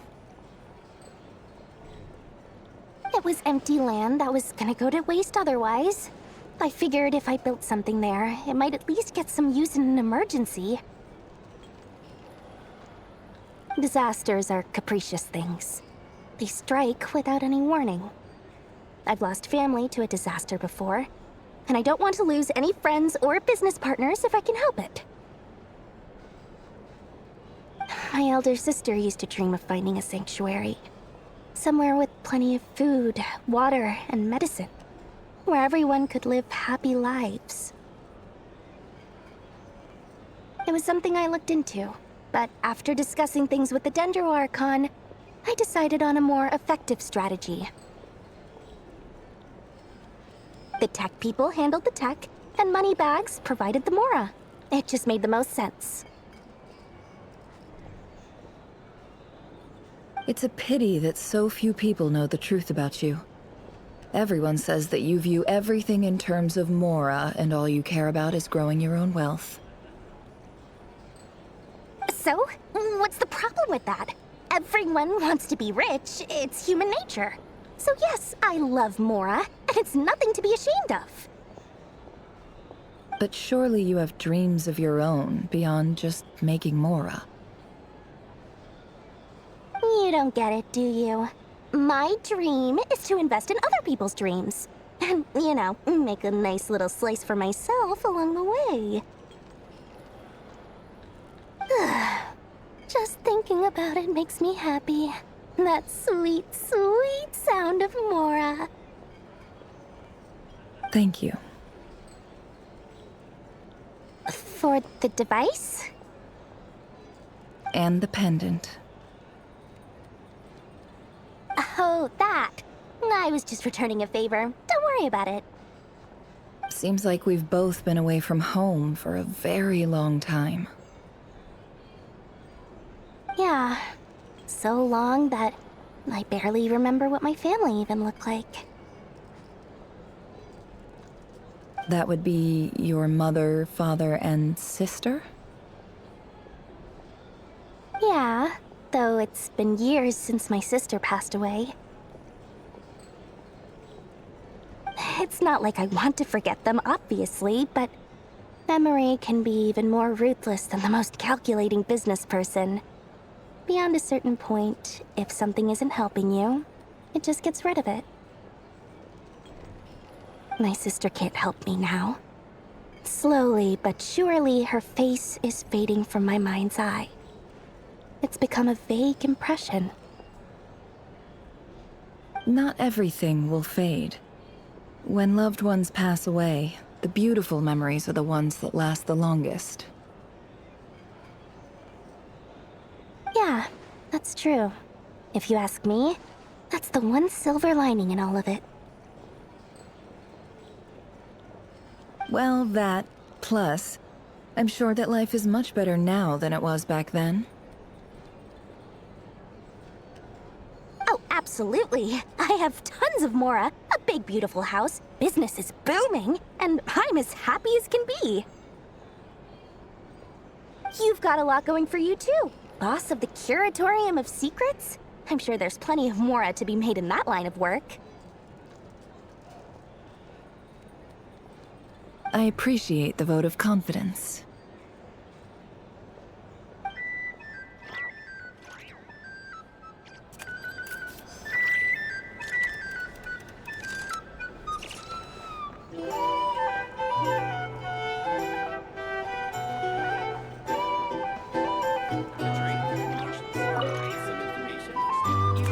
How have you been holding up?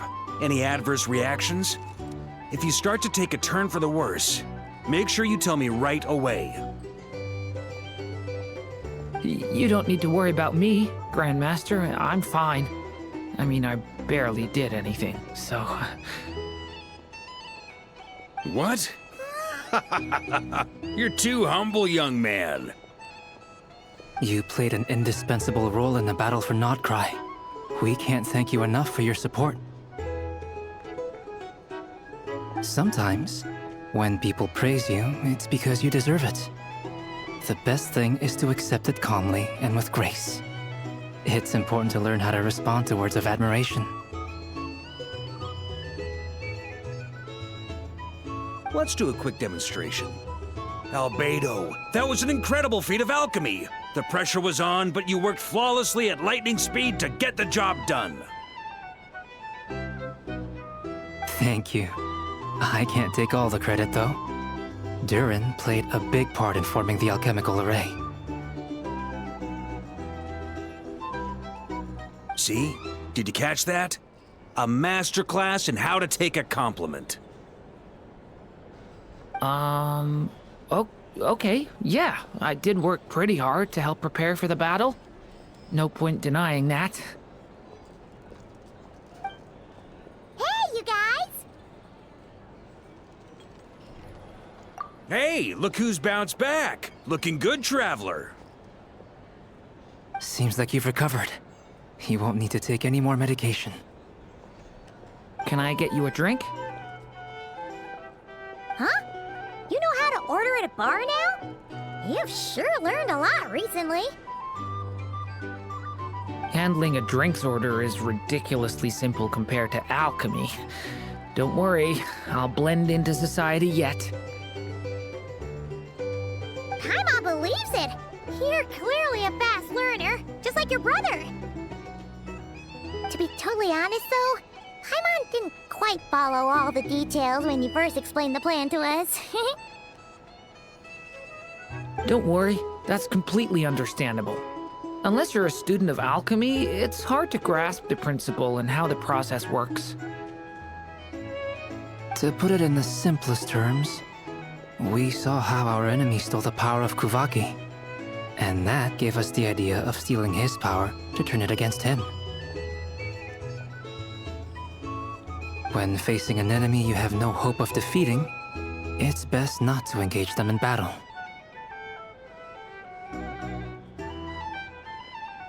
So, instead of looking for a way to overpower him, we decided to help Columbina get strong enough to at least stand up to him in a fight.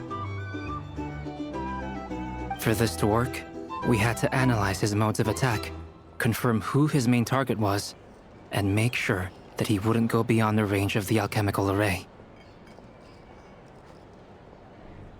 For added security, we prepared a total of 4 arrays.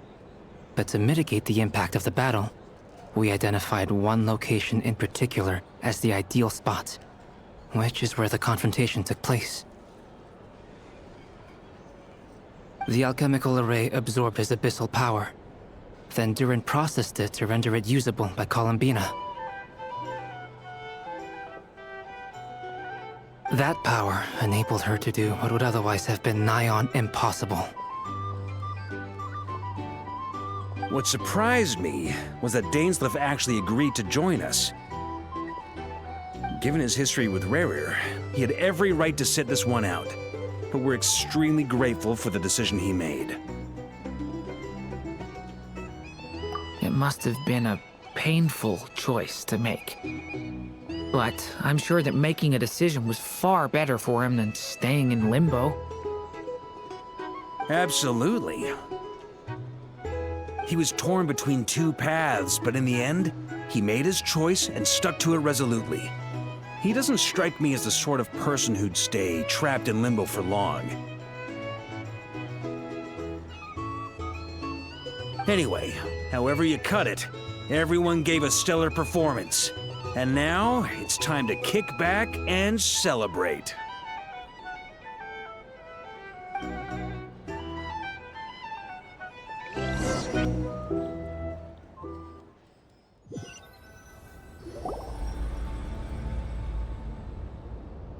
That's the only reason you're here. Yes. I've thought a lot about it. And I've realized that you, me, and Arlecchino should be friends. I think this is very important. So I felt I had to come and tell you. Well, this is a new one. I'm so moved. I can't even hold my teacup. If that's all, you can leave now. Do you not want to be friends with me? Or is it that you prefer being co-workers? What is this, Columbina? Are you deliberately testing my patience threshold? Right now, my politeness module is active. But if you say another word, I swear I'll shut it down. If your politeness module was active, wouldn't you say the word please at some point? Polonia, please see Lady Columbina to the door. Will you still invite me to your next tea party? What? Yes, I think you will. Bye-bye, dear Sandrone.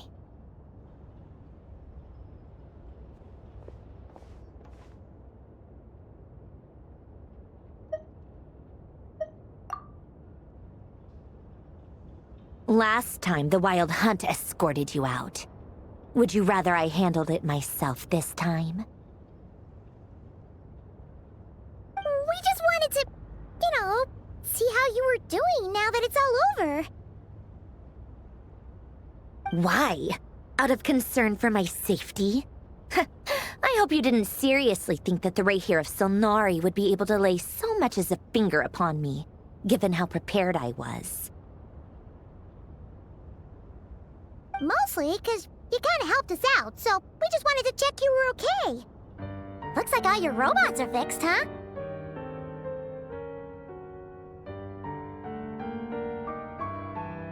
Oh, don't you worry about that. Tea time is already a write-off.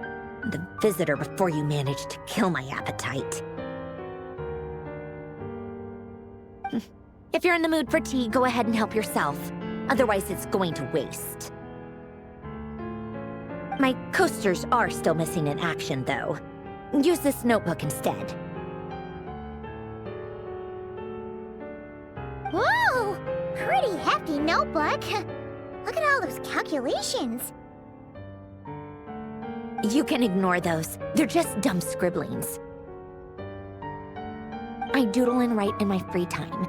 Sometimes I remember the distant, dreamlike past. Sometimes I imagine the far-flung future. And other times, I grit my teeth and note down all the crazy nonsense going on in the present. Some people do the crosswords in the newspaper. This is my equivalent of that.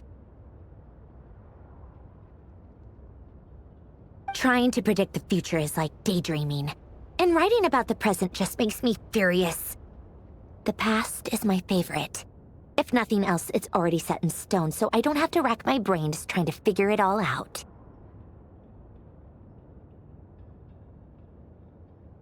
Huh. Although, having said that, the only vaguely interesting memory in my past is probably that guy they call Lord Artificer.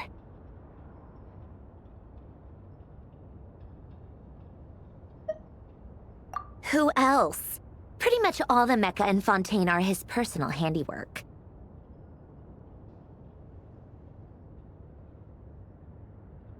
Wait, are you saying you know him? Like, personally? As a friend?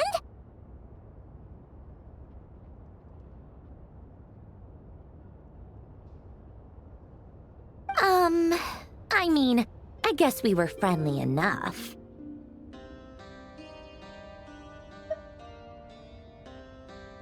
Yep.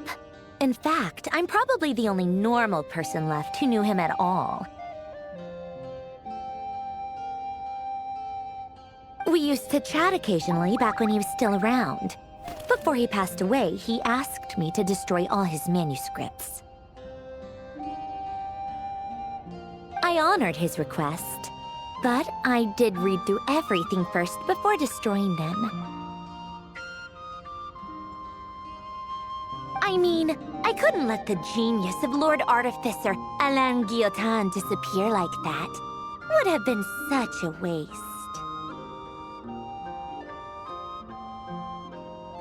So, that's where the formulas in your notebook are from?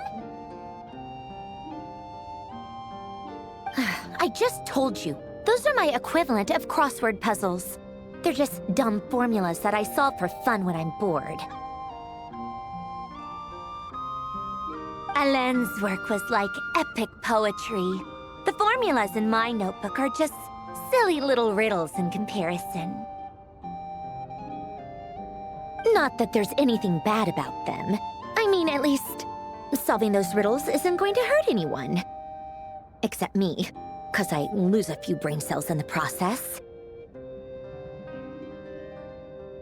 Anyway, while we're on the topic, I might as well tell you about what happened to him and his friends. Alain Guillotin had two close buddies, Renee and Jacob.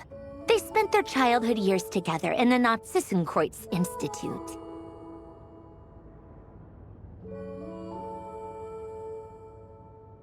They were all quite competitive, so there was some rivalry between them, but it was a friendly rivalry.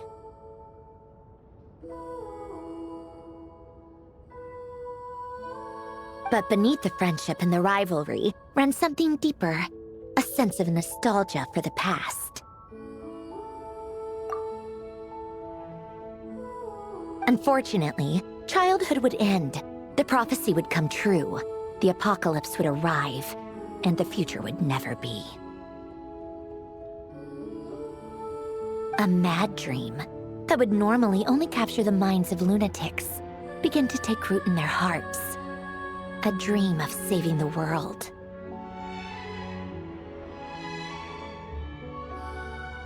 And if Renee and Alain had been people of lesser wits, that dream would probably have ended up as something for them to joke about in their older years. But alas, they were some of the sharpest minds around. They nurtured that dream with the full power of their intellect. and it grew into something that ate away at their souls. The first of them to fall under its spell was Renee. Against Alain's wishes, he persisted in experimenting on a mutual friend of theirs to try and save their life. Alain did not approve and parted ways with Renee.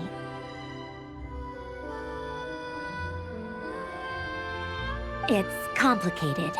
Alain wanted to believe that Renee only did what he did for the sake of their friendship. But when he told me about what happened, I could tell he still had some suspicions about Renee's motives. Perhaps the seed that would grow into a nightmare had already sprouted in Renee's mind. Even then. The next time they met, Renee's soul had been completely engulfed by the dream of salvation. His futile attempt to change the tide of fate only resulted in a wave that swallowed up the world, even before the apocalypse came. And although that wave died down eventually, I hear that it just recently came back with a vengeance.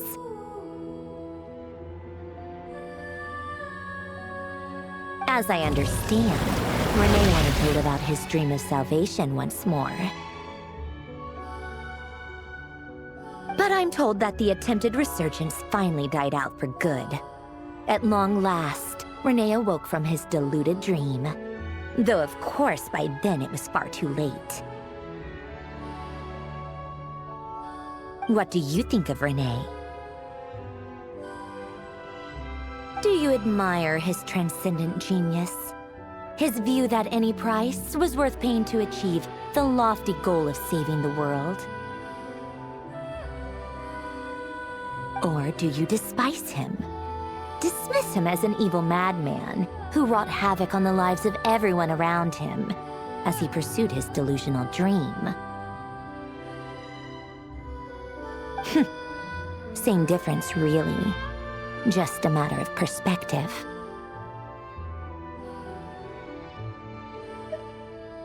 Really? I can't tell whether that's because you disapprove of his deeds or because he failed. Or maybe you have some other reason. Renee no longer exists in this world, and the dream he started went on to be realized by someone else. I don't like fanatics who give up their whole lives for their ideology. Nor do I like fools who let their delusions take control. Maybe I could understand if Renee had just been an ordinary person. But he had a sage-like intellect, and still managed to get himself lost in a labyrinth of his own desires. Anyway, that's enough about Renee. Now, moving on to Alain Guillotin, the Lord Artificer. He managed to put a stop to the first storm whipped up by Renee. But after that, Alain lost his friends and family. To his credit, I suppose, the loss of his family and friends was purely a tragic accident. It's not like Alain sacrificed them for his cause or anything. After that, the only thing supporting his work was the same dream that had dragged his closest friend down to the abyss. But although the desire to save Fontaine drove him to found the Fontaine Research Institute, Alain continued to reject any form of transcendental knowledge or power. He was suspicious and fearful of it, having seen the way it had affected his closest friend.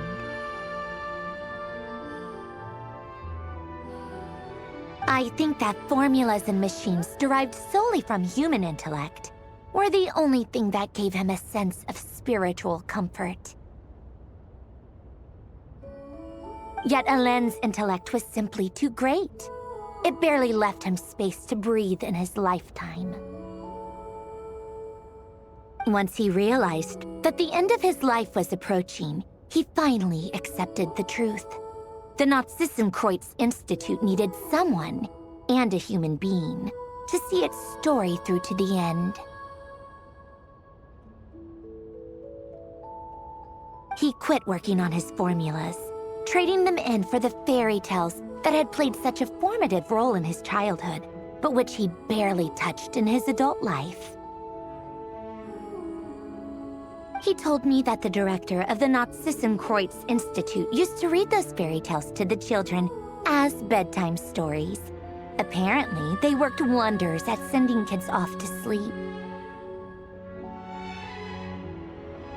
I think that all he wanted at that time in his life was to be able to sleep deeply without being plagued by depression. By that point, nothing else really mattered. At the very end, he laid down to rest in the ruins of the former Kreuz Institute orphanage, while the Fontaine Research Institute he had founded continued tirelessly with its work.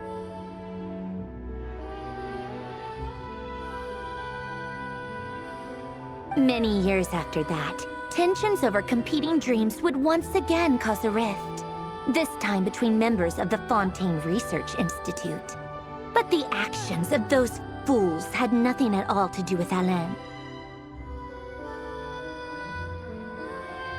And that is the story of two people from the Kreuz Institute who both wanted to save the world. One went all in on his fantasy of salvation without ever looking back, and ended up calmly sinking to the bottom of the deepest sea. The other sought desperately to burn bright in his life, even though he wasn't sure where he was going. I do sometimes wonder, why is it that people like them have such grand hopes of saving the world? Even the grandest tree starts as a tiny seed. So perhaps, for each of them, their mission to save the world began with a very simple desire: to save themselves. They were young children with friends and family who mattered to them, desires to explore the meaning of life, ambitions to have a successful career. They didn't want to see all of that taken away in one fell swoop.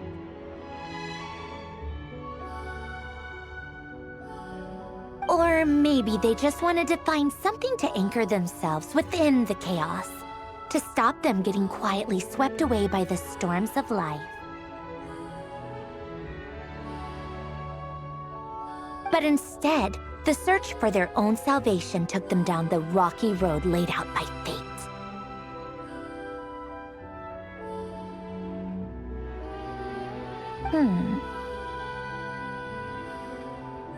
Do you think the desire to save oneself is enough of a justification to try and save the world?